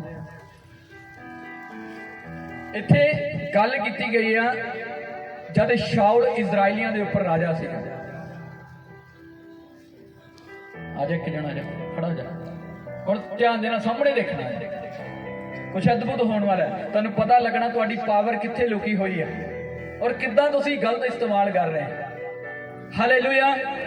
ਉਸ ਟਾਈਮ ਕੀ ਸ਼ਾਉਲ ਨਾਂ ਦਾ ਇੱਕ ਵਿਅਕਤੀ ਸੀਗਾ ਜਿਹੜਾ ਪਰਮੇਸ਼ਵਰ ਨੇ ਇਜ਼ਰਾਈਲੀਆਂ ਦੇ ਲਈ ਰਾਜਾ ਠਹਿਰਾਇਆ ਹੋਇਆ ਸੀਗਾ, ਔਰ ਉਹਦੀ ਫਲਸਤੀਆਂ ਦੇ ਨਾਲ ਲੜਾਈ ਹੋ ਗਈ, ਯੁੱਧ ਹੋ ਗਿਆ। ਤਾਂ ਫਲਸਤੀਆਂ ਦੇ ਵੱਲੋਂ ਦੂਜਿਆਂ ਦੇ ਪਾਸਿਓਂ ਉਹਨਾਂ ਨੇ ਇੱਕ ਏਦਾਂ ਦੇ ਬੰਦੇ ਨੂੰ ਖੜਾ ਕੀਤਾ ਜਿੰਦਾ ਕੱਦ ਜਿਹੜਾ ਆ ਉਹ ਕਾਫੀ ਉੱਚਾ ਸੀਗਾ, ਜਿੰਦਾ ਨਾਮ ਗੋਲੀਅਤ ਸੀ। ਉਹਦੇ ਸਾਹਮਣੇ ਇਨਸਾਨ ਜਿਹੜਾ ਬਿਲਕੁਲ ਛੋਟੂ ਜਿਹਾ ਲੱਗਦਾ ਹੁੰਦਾ ਸੀ, ਔਰ ਉਹ ਗੋਲੀਅਤ ਆਣ ਕੇ ਚੈਲੰਜ ਕਰਦਾ ਆ ਉਹ ਸ਼ਾਉਲ ਨੂੰ। ਆ ਰਾਜਾ ਸ਼ਾਉਲ ਆ ਜਿਹਦੇ ਨਾਲ ਹੀ ਯਹੋਵਾ ਹੈਗਾ, ਪਰ ਇਹਨੂੰ ਵਿਸ਼ਵਾਸ ਹੀ ਨਹੀਂ ਹੈ ਕਿ ਪ੍ਰਭੂ ਮੇਰੇ ਨਾਲ ਹੈ ਤਾਂ ਕਿੰਨੀ ਮਰਜ਼ੀ ਵੱਡੀ ਵਿਪਤਾ ਕਿਉਂ ਨਹੀਂ ਆ, ਮੈਂ ਜਿੱਤ ਸਕਦਾ ਹਾਂ। ਜਦ ਇੱਕ ਵੱਡਾ ਮੰਨ ਲਓ ਇਹ ਸ਼ਾਉਲ ਆ ਤੇ ਆ ਵਾਂਸ ਜਿਹੜਾ ਇਹ ਗੋਲੀਅਤ ਆ, ਇਦਾਂ ਦੀ ਹਾਲਾਤ ਸੀ ਉਸ ਟਾਈਮ ਦੇ। ਔਰ ਗੋਲੀਅਤ ਆਣ ਕੇ ਕਹਿੰਦਾ ਆਪਾਂ ਨੂੰ ਸਿਪਾਹੀ ਲੜਾਉਣ ਦੀ ਲੋੜ ਨਹੀਂ ਹੈ, ਮੈਂ ਵੀ ਇਕੱਲਾ ਤੇ ਤੂੰ ਵੀ ਇਕੱਲਾ ਜਾਣਾ, ਕਿਸੇ ਨੂੰ ਭੇਜ ਦੇ, ਉਹ ਮੇਰੇ ਨਾਲ ਲੜੇ। ਅਗਰ ਮੈਂ ਹਾਰ ਗਿਆ ਤਾਂ ਸਾਡੇ ਲੋਕ ਗੁਲਾਮ ਬਣਨਗੇ, ਅਗਰ ਤੈਨੂੰ ਹਰਾ ਦਿੱਤਾ ਤਾਂ ਤੁਹਾਡੇ ਲੋਕ ਗੁਲਾਮ ਬਣਨਗੇ। ਹੈਗਾ ਤਾਂ ਪ੍ਰਭੂ 'ਚ ਆ, ਇਹ ਤੁਹਾਡੇ ਵਾਂਗੂ ਜਾਣਦਾ ਵੀ ਹੈ ਪ੍ਰਭੂ ਨੂੰ, ਪਰ ਇਹ ਉਹਦੀ ਤਾਕਤ ਨਹੀਂ ਜਾਣਦਾਗਾ। ਇਹਨੂੰ ਲੱਗਦਾ ਕਿ ਹੁਣ ਪ੍ਰਭੂ ਥੋੜੀ ਲੜੂਗਾ ਇੱਥੇ ਸਾਹਮਣੇ ਆਣ ਕੇ, ਗੋਲੀਅਤ ਤੇ ਲੜਨਾ ਤਾਂ ਮੈਨੂੰ ਹੀ ਪੈਣਾ, ਇਸ ਕਰਕੇ ਡਰਦਾ ਆ। ਬਾਈਬਲ 'ਚ ਲਿਖਿਆ 40 ਦਿਨ ਤੱਕ ਵੱਡਾ ਗੋਲੀਅਤ ਆਉਂਦਾ ਰਿਹਾ, ਲਲਕਾਰਦਾ ਰਿਹਾ, ਪਰ ਸ਼ਾਉਲ ਡਰ ਜਾਂਦਾ ਸੀਗਾ। ਪ੍ਰਭੂ ਨੂੰ ਜਾਣਦਾ ਹੋਇਆ, ਤਾਕਤ ਨੂੰ ਜਾਣਦਾ ਹੋਇਆ ਡਰ ਜਾਂਦਾ ਸੀਗਾ। ਕੁਛ ਵੀ ਪੱਲੇ ਨਹੀਂ ਆ, ਕਿਉਂਕਿ ਮੂੰਹ ਤੋਂ ਸ਼ਬਦ ਹੀ ਇਹ ਆ, ਕਹਿੰਦਾ ਇਹ ਤਾਂ ਬੜਾ ਵੱਡਾ ਆ, ਮਾਰ ਸੱਟੇਗਾ ਸਾਨੂੰ, ਅਸੀਂ ਨਹੀਂ ਜਾਂਦੇ ਇਹਦੇ ਨੇੜੇ।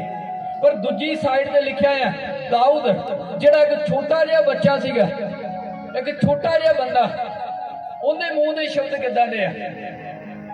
ਕਿੱਦਾਂ ਤੁਹਾਡੇ ਮੂੰਹ ਦੇ ਵਿੱਚੋਂ ਜਿਹੜੇ ਸ਼ਬਦ ਨਿਕਲਦੇ ਆ ਉਹ ਤੁਹਾਡੀ ਜ਼ਿੰਦਗੀ ਨੂੰ ਇਫੈਕਟਿਵ ਕਰਦੇ ਆ, ਕਿੱਦਾਂ ਉਹ ਆਪਣਾ ਅਸਰ ਛੱਡਦੇ ਆ ਤੁਹਾਡੇ ਉੱਪਰ। 41 ਨੰਬਰ ਆਇਤ ਨੂੰ ਦੇਖਾਂਗੇ ਅਸੀਂ। ਤਾਂ ਫਿਲਿਸਤੀ ਤੁਰਿਆ ਅਤੇ ਦਾਊਦ ਦੇ ਨੇੜੇ ਆਉਣ ਲੱਗਾ ਅਤੇ ਉਸ ਦੀ ਢਾਲ ਚੁੱਕਣ ਵਾਲਾ ਉਸ ਦੇ ਅੱਗੇ ਸੀ। ਹੁਣ ਕੀ ਲਿਖਿਆ ਇੱਥੇ? ਲਿਖਿਆ ਵੱਡਾ ਗੋਲੀਅਤ ਜਿਹੜਾ ਆ ਜਿੰਦੇ ਤੋਂ ਸ਼ਾਉਲ ਡਰਦਾ ਪਿਆ ਆ, ਕਹਿੰਦਾ ਉਹ ਤੁਰਿਆ ਇਜ਼ਰਾਈਲੀਆਂ ਦੇ ਵੱਲ, ਦਾਊਦ ਦੇ ਵੱਲ ਆਉਣ ਲੱਗਾ। ਜਦੋਂ ਦਾਊਦ ਨੇ ਵੇਖਿਆ, ਸ਼ਾਉਲ ਕਹਿੰਦਾ ਮੈਂ ਤਾਂ ਭਰਾਵਾ ਸਿਪਾਹੀਆਂ ਦੇ ਨਾਲ ਵੀ ਇਹਦਾ ਸਾਹਮਣਾ ਨਹੀਂ ਕਰ ਸਕਦਾਗਾ, ਤੇ ਤੂੰ ਹੀ ਇਕੱਲਾ ਜਾ ਕੇ ਕਿਵੇਂ ਇਹਦਾ ਸਾਹਮਣਾ ਕਰ ਲਵੇਂਗਾ। ਕਹਿੰਦਾ ਜਦ ਮੇਰੇ ਪਿਓ ਨੇ ਮੈਨੂੰ ਭੇਡਾਂ ਬੱਕਰੀਆਂ ਚਾਰਨ ਦੇ ਲਈ ਰੱਖਿਆ ਸੀਗਾ ਤਾਂ ਮੈਂ ਜੰਗਲ ਦੇ ਵਿੱਚ ਚਰਾ ਰਿਹਾ ਸੀਗਾ, ਤਾਂ ਇੱਕ ਰਿੱਛ ਜਿਹੜਾ ਆ ਉਹ ਜੰਗਲ ਦੇ ਵਿੱਚੋਂ ਨਿਕਲਿਆ, ਮੇਰੀ ਭੇਡ ਨੂੰ ਚੱਕ ਕੇ ਲੈ ਗਿਆ। ਪਰ ਪ੍ਰਭੂ ਨੇ ਮੈਨੂੰ ਕਿਹਾ ਤੂੰ ਜਾ ਆਪਣੀ ਭੇਡ ਨੂੰ ਛੁਡਾ, ਮੈਂ ਤੇਰੇ ਨਾਲ ਆ। ਕਹਿੰਦਾ ਮੈਂ ਗਿਆ, ਰਿੱਛ ਨੂੰ 2 ਫਾੜ ਕਰ ਦਿੱਤਾ, ਉਹਨੂੰ ਮਾਰ ਦਿੱਤਾ ਤੇ ਆਪਣੀ ਭੇਡ ਨੂੰ ਜਿੰਦਾ ਵਾਪਿਸ ਲੈ ਕੇ ਆਇਆ। ਕਹਿੰਦਾ ਦੂਜੀ ਵਾਰੀ ਵੀ ਇਦਾਂ ਹੋਇਆ, ਇੱਕ ਸ਼ੇਰ ਜੰਗਲ ਚੋਂ ਨਿਕਲਿਆ, ਉਹ ਮੇਰੀ ਭੇਡ ਨੂੰ ਚੱਕ ਕੇ ਲੈ ਗਿਆ। ਪ੍ਰਭੂ ਨੇ ਆਖਿਆ ਤੂੰ ਜਾ ਤੇ ਮੇਰੀ ਭੇਡ ਨੂੰ ਛੁਡਾ ਕੇ ਲੈ ਕੇ ਆ। ਕਹਿੰਦਾ ਮੈਂ ਜੰਗਲ 'ਚ ਗਿਆ ਤੇ ਸ਼ੇਰ ਨੂੰ ਵੀ ਮਾਰਿਆ ਤੇ ਆਪਣੀ ਭੇਡ ਨੂੰ ਬਚਾ ਕੇ ਲੈ ਕੇ ਆਇਆ। ਕਹਿੰਦਾ ਜਿਹੜੇ ਮੇਰੇ ਖੁਦਾ ਨੇ, ਮੇਰੇ ਪਰਮੇਸ਼ਵਰ ਨੇ ਮੈਨੂੰ ਉਸ ਰਿੱਛ ਤੋਂ, ਉਸ ਸ਼ੇਰ ਤੋਂ ਬਚਾਇਆ ਆ, ਕਹਿੰਦਾ ਇਸ ਵੱਡੇ ਗੋਲੀਅਤ ਤੋਂ ਵੀ ਮੇਰੀ ਰੱਖਿਆ ਕਰੇਗਾ। ਉਹਦੇ ਮੂੰਹ ਦੇ ਸ਼ਬਦ ਕੀ ਆ? ਦੂਜੀ ਸਾਈਡ ਤੇ ਸ਼ਾਉਲ ਕਹਿੰਦਾ ਭਰਾਵਾ ਬੜਾ ਵੱਡਾ ਹੀ, ਕਿ ਇਕੱਲੇ ਨਹੀਂ ਲੈ ਜਾਣਾ ਤੈਨੂੰ, ਤੂੰ ਇਹਦੇ ਸਾਹਮਣੇ ਛੋਟਾ ਜਿਹਾ, ਤੂੰ ਨਹੀਂ ਕਰ ਸਕਦਾ। ਉਹ ਨੈਗੇਟਿਵ ਸ਼ਬਦ ਬੋਲਦਾ ਪਿਆ, ਅਸੀਂ ਨਹੀਂ ਕਰ ਸਕਦੇ। ਪਰ ਦਾਊਦ ਕਹਿ ਰਿਹਾ, ਕਹਿੰਦਾ ਨਹੀਂ, ਜਿਹੜੇ ਖੁਦਾ ਨੇ ਮੈਨੂੰ ਉਸ ਰਿੱਛ ਤੋਂ ਤੇ ਸ਼ੇਰ ਤੋਂ ਬਚਾ ਲਿਆ ਆ, ਉਸ ਭਾਲੂ ਤੋਂ ਬਚਾ ਲਿਆ, ਉਹ ਮੈਨੂੰ ਇਸ ਗੋਲੀਅਤ ਤੋਂ ਵੀ ਕੀ ਆ, ਬਚਾਵੇਗਾ। ਹੁਣ ਲਿਖਿਆ ਹੈ 41 ਨੰਬਰ ਦੇ ਵਿੱਚ, ਉਹ ਗੋਲੀਅਤ ਵੱਡਾ ਸਿਪਾਹੀ ਜਦੋਂ ਆ ਰਿਹਾ ਸੀਗਾ, ਉਹ ਇੰਨਾ ਉੱਚਾ ਲੰਮਾ ਸੀ ਕਿ ਉਹਨੇ ਆਪਣੇ ਹਥਿਆਰ ਚੱਕਣ ਦੇ ਲਈ ਵੀ ਇੱਕ ਨਾਲ ਚੇਲਾ ਰੱਖਿਆ ਹੋਇਆ ਸੀ। ਉਹ ਦੋਵੇਂ ਜਣੇ ਅੱਗੇ ਨੂੰ ਵਧੇ ਤੇ ਕੀ ਹੋਇਆ? ਹਾਂਜੀ, ਜਦ ਫਿਲਿਸਤੀ ਨੇ ਆਲੇ ਦੁਆਲੇ ਵੇਖ ਕੇ ਦਾਊਦ ਨੂੰ ਡਿੱਠਾ ਤਾਂ ਉਹਨੂੰ ਤੁਸ ਜਾਣਿਆ, ਕਿਉਂ ਜੇ ਉਹ ਮੁੰਡਾ ਹੀ ਸੀ, ਉਹ ਲਾਲ ਰੰਗ ਅਤੇ ਸੋਹਣੇ ਰੂਪ ਦਾ ਸੀ। ਹਾਲੇਲੂਇਆ। ਲਿਖਿਆ ਜਦੋਂ ਉਹ ਵੱਡਾ ਸਾਰਾ ਗੋਲੀਅਤ ਬਾਹਰ ਨੂੰ ਵਧਿਆ, ਉਹਨੇ ਆਸੇ-ਪਾਸੇ ਵੇਖਿਆ, ਕਿਉਂਕਿ ਉਹਦੇ ਸਾਹਮਣੇ ਜਿਹੜੇ ਵੱਡੇ ਵੱਡੇ ਉਹ ਵੀ ਛੋਟੇ ਜਿਹੇ ਲੱਗਦੇ ਸੀ। ਉਹਨੇ ਦੇਖਿਆ ਕੋਈ ਦਿਖਦਾ ਤਾਂ ਹੈਗਾ ਨਹੀਂ, ਕੌਣ ਲੜਨ ਦੇ ਲਈ ਆ ਰਿਹਾ ਮੇਰੇ ਨਾਲ। ਪਰ ਜਦੋਂ ਉਹਦਾ ਦਾਊਦ ਦੇ ਵੱਲ ਧਿਆਨ ਪਿਆ ਤਾਂ ਲਿਖਿਆ ਉਹ ਬੜਾ ਖਿੜਖੜਾ ਕੇ ਹੱਸਿਆ, ਖੁਸ਼ ਹੋਇਆ। ਉਹਨੇ ਉਹਨੂੰ ਕੁਝ ਵੀ ਨਹੀਂ ਜਾਣਿਆ, ਕਹਿੰਦਾ ਅੱਛਾ ਜਵਾਕ ਜਿਹਾ ਮੈਨੂੰ ਮਾਰਨ ਦੇ ਲਈ ਆ ਰਿਹਾ, ਕਹਿੰਦਾ ਛੋਟੂ ਜਿਹਾ ਮੁੰਡਾ ਮੈਨੂੰ ਮਾਰਨ ਦੇ ਲਈ ਆ ਰਿਹਾ। ਤਾਂ ਅੱਗੇ ਕੀ ਹੋਇਆ?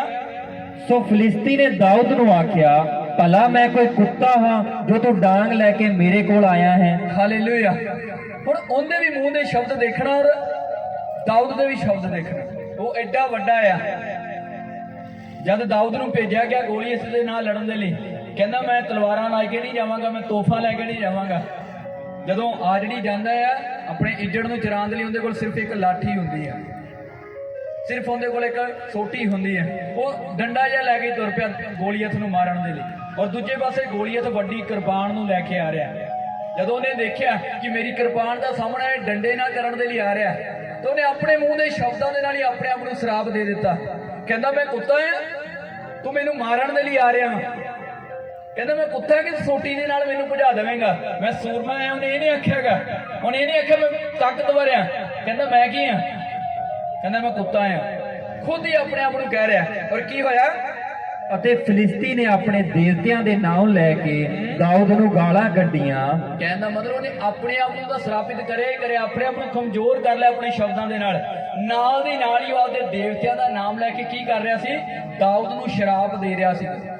ਕੀ ਕਹਿ ਰਿਹਾ ਸੀਗਾ ਉਹ? ਤਦ ਫਿਲਿਸਤੀ ਨੇ ਦਾਊਦ ਨੂੰ ਆਖਿਆ, ਮੇਰੇ ਕੋਲ ਆ, ਜੋ ਮੈਂ ਤੇਰਾ ਮਾਸ ਪਾਉਣ ਦੇ ਪੰਛੀਆਂ ਅਤੇ ਜੰਗਲੀ ਦਰਿੰਦਿਆਂ ਨੂੰ ਵੰਡਾਂ। ਹਾਲੇਲੂਇਆ। ਉਹ ਮੂੰਹ ਦਾ ਸ਼ਰਾਪ ਕਿਦਾਂ ਦੇ ਰਿਹਾ ਸੀਗਾ ਗੋਲੀਅਤ? ਕਹਿੰਦਾ ਆ ਜਾ ਮੇਰੇ ਨੇੜੇ, ਕਹਿੰਦਾ ਤੇਰੀ ਧੌਣ ਵੱਢ ਕੇ ਤੇਰਾ ਮਾਸ ਜਿਹੜਾ ਮੈਂ ਆਪਣੇ ਦੇਵਤਿਆਂ ਦੇ ਅੱਗੇ ਅਰਪਣ ਕਰਾਂਗਾ, ਕਹਿੰਦਾ ਉਹਨਾਂ ਨੂੰ ਮੈਂ ਖਵਾ ਦਿਆਂਗਾ। ਮੂੰਹ ਦੇ ਸ਼ਰਾਪ ਦੇ ਰਿਹਾ। ਹੁਣ ਜਿਹੜਾ ਮੂੰਹ ਦਾ ਸ਼ਰਾਪ ਆ, ਉਹਨੂੰ ਤਲਵਾਰ ਦੇ ਨਾਲ ਨਹੀਂ ਕੱਟਿਆ ਜਾ ਸਕਦਾ, ਸ਼ਬਦਾਂ ਨੂੰ ਸ਼ਬਦਾਂ ਦੇ ਦੁਆਰਾ ਹੀ ਕੱਟਿਆ ਜਾ ਸਕਦਾ ਹੈ। ਸ਼ੈਤਾਨ ਨੂੰ ਸਰੀਰ 'ਚ ਹਰਾ ਸਕਦੇ ਆ ਤੁਸੀਂ? ਹਰਾ ਸਕਦੇ ਆ ਤੁਸੀਂ ਸ਼ੈਤਾਨ ਨੂੰ ਸਰੀਰ ਦੇ ਵਿੱਚ? ਸ਼ੈਤਾਨ ਕੀ ਆ?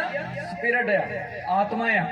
ਆਤਮਾ ਨੂੰ ਸਰੀਰ 'ਚ ਨਹੀਂ ਹਰਾਇਆ ਜਾ ਸਕਦਾ। ਇਸ ਲਈ ਪਰਮੇਸ਼ਵਰ ਨੇ ਆਤਮਾ ਨੂੰ ਹਰਾਉਣ ਦੇ ਲਈ ਤੁਹਾਨੂੰ ਆਤਮਾ ਦਿੱਤਾ ਆ। ਹਾਂ ਜਾਂ ਨਾ? ਹੁਣ ਇਸ ਜਗ੍ਹਾ ਤੇ ਗੋਲੀਅਤ ਕੀ ਕਰ ਰਿਹਾ? ਮੂੰਹ ਦੇ ਸ਼ਬਦਾਂ ਦੇ ਨਾਲ ਸ਼ਰਾਪ ਦਿੰਦਾ ਪਿਆ ਹੈ। ਔਰ ਦਾਊਦ ਇੱਕ ਆਤਮਿਕ ਬੰਦਾ ਆ, ਉਹਨੂੰ ਪਤਾ ਹੈ ਲੜਾਈ ਲੜਨ ਤੋਂ ਪਹਿਲਾਂ ਜੋ ਇਹ ਸ਼ਬਦਾਂ ਦੇ ਵਾਰ ਕਰਦਾ ਪਿਆ ਹੈ, ਉਸ ਸ਼ਬਦਾਂ ਨੂੰ ਵੀ ਪਹਿਲਾਂ ਕੈਂਸਲ ਕਰਨਾ ਪਊਗਾ। ਉਹਨਾਂ ਸ਼ਬਦਾਂ ਦੇ ਨਾਲ ਹੀ ਮੈਨੂੰ ਲੜਨਾ ਪਊਗਾ, ਉਸ ਤੋਂ ਬਾਅਦ ਮੈਂ ਇਹਨੂੰ ਜਿੱਤ ਸਕਦਾ। ਉਹ ਜਾਣਦਾ ਸੀ ਇਹਨਾਂ ਚੀਜ਼ਾਂ ਨੂੰ। ਹੁਣ ਇੱਕ ਪਾਸੇ ਤੁਸੀਂ ਬੋਲੀ ਬੈਠੇ ਆ, ਸਾਡੇ ਬੱਚੇ ਜਿਹੜੇ ਬੜੇ ਵਿਗੜੇ ਪਏ ਆ, ਮੇਰਾ ਪਤੀ ਜਿਹੜਾ ਆ ਉਹ ਬਹੁਤ ਖਰਾਬ ਆ, ਬੜਾ ਨਸ਼ੇ ਦੇ ਵਿੱਚ ਆ, ਸਾਡਾ ਕਰਜ਼ਾ ਬੜਾ ਵਧਿਆ ਪਿਆ। ਇੱਕ ਪਾਸੇ ਤੁਸੀਂ ਖੁਦ ਸ਼ਰਾਪਿਤ ਹੋ ਗਏ ਆ, ਔਰ ਦੂਜੇ ਪਾਸੇ ਉਹਨਾਂ ਨੂੰ ਕੈਂਸਲ ਕਰਨ ਦੀ ਬਜਾਏ ਉਹ ਕਹਿ ਰਹੇ ਪ੍ਰਭੂ ਤੂੰ ਮੇਰੀ ਪ੍ਰਾਰਥਨਾ ਨਹੀਂ ਸੁਣਦਾ। ਉਹ ਕਹਿੰਦਾ ਮੈਂ ਸੁਣੀ ਬੈਠਾ ਆ। ਤੂੰ ਖੁਦ ਆਖਿਆ ਕਰਜ਼ਾ ਵੱਧ ਰਿਹਾ, ਚੱਕ ਵੱਧਦਾ ਪਿਆ। ਤੂੰ ਖੁਦ ਆਖਿਆ ਨਸ਼ਾ ਵੱਧ ਰਿਹਾ, ਚੱਕ ਵੱਧਦਾ ਪਿਆ। ਬਲਕਿ ਇਹ ਨਹੀਂ ਦੇਖਦੇਗੇ ਉਹ ਪ੍ਰਭੂ ਜੋ ਗਲਤ ਸ਼ਬਦ ਅਸੀਂ ਬੋਲ ਬੈਠੇ ਆ ਸਾਨੂੰ ਮਾਫ ਕਰ ਦੇ। ਕਰਜ਼ਾ ਵੱਧ ਨਹੀਂ ਰਿਹਾ, ਉੱਤਰ ਹੀ ਰਿਹਾ, ਉਹ ਕੈਂਸਲ ਹੋ ਰਿਹਾ, ਉਹ ਖਤਮ ਹੋ ਰਿਹਾ। ਇਹ ਨਹੀਂ ਕਹਿ ਰਹੇਗੇ। ਇੱਕ ਲੋਕ ਤਾਂ ਲਾ ਦਿੱਤਾ ਸ਼ਬਦਾਂ ਦੇ ਦੁਆਰਾ, ਪਰ ਉਹਨੂੰ ਖੋਲ ਕਿੱਦਾਂ ਰਹੇ ਆ? ਗਲਤ ਤਰੀਕੇ ਦੇ ਨਾਲ।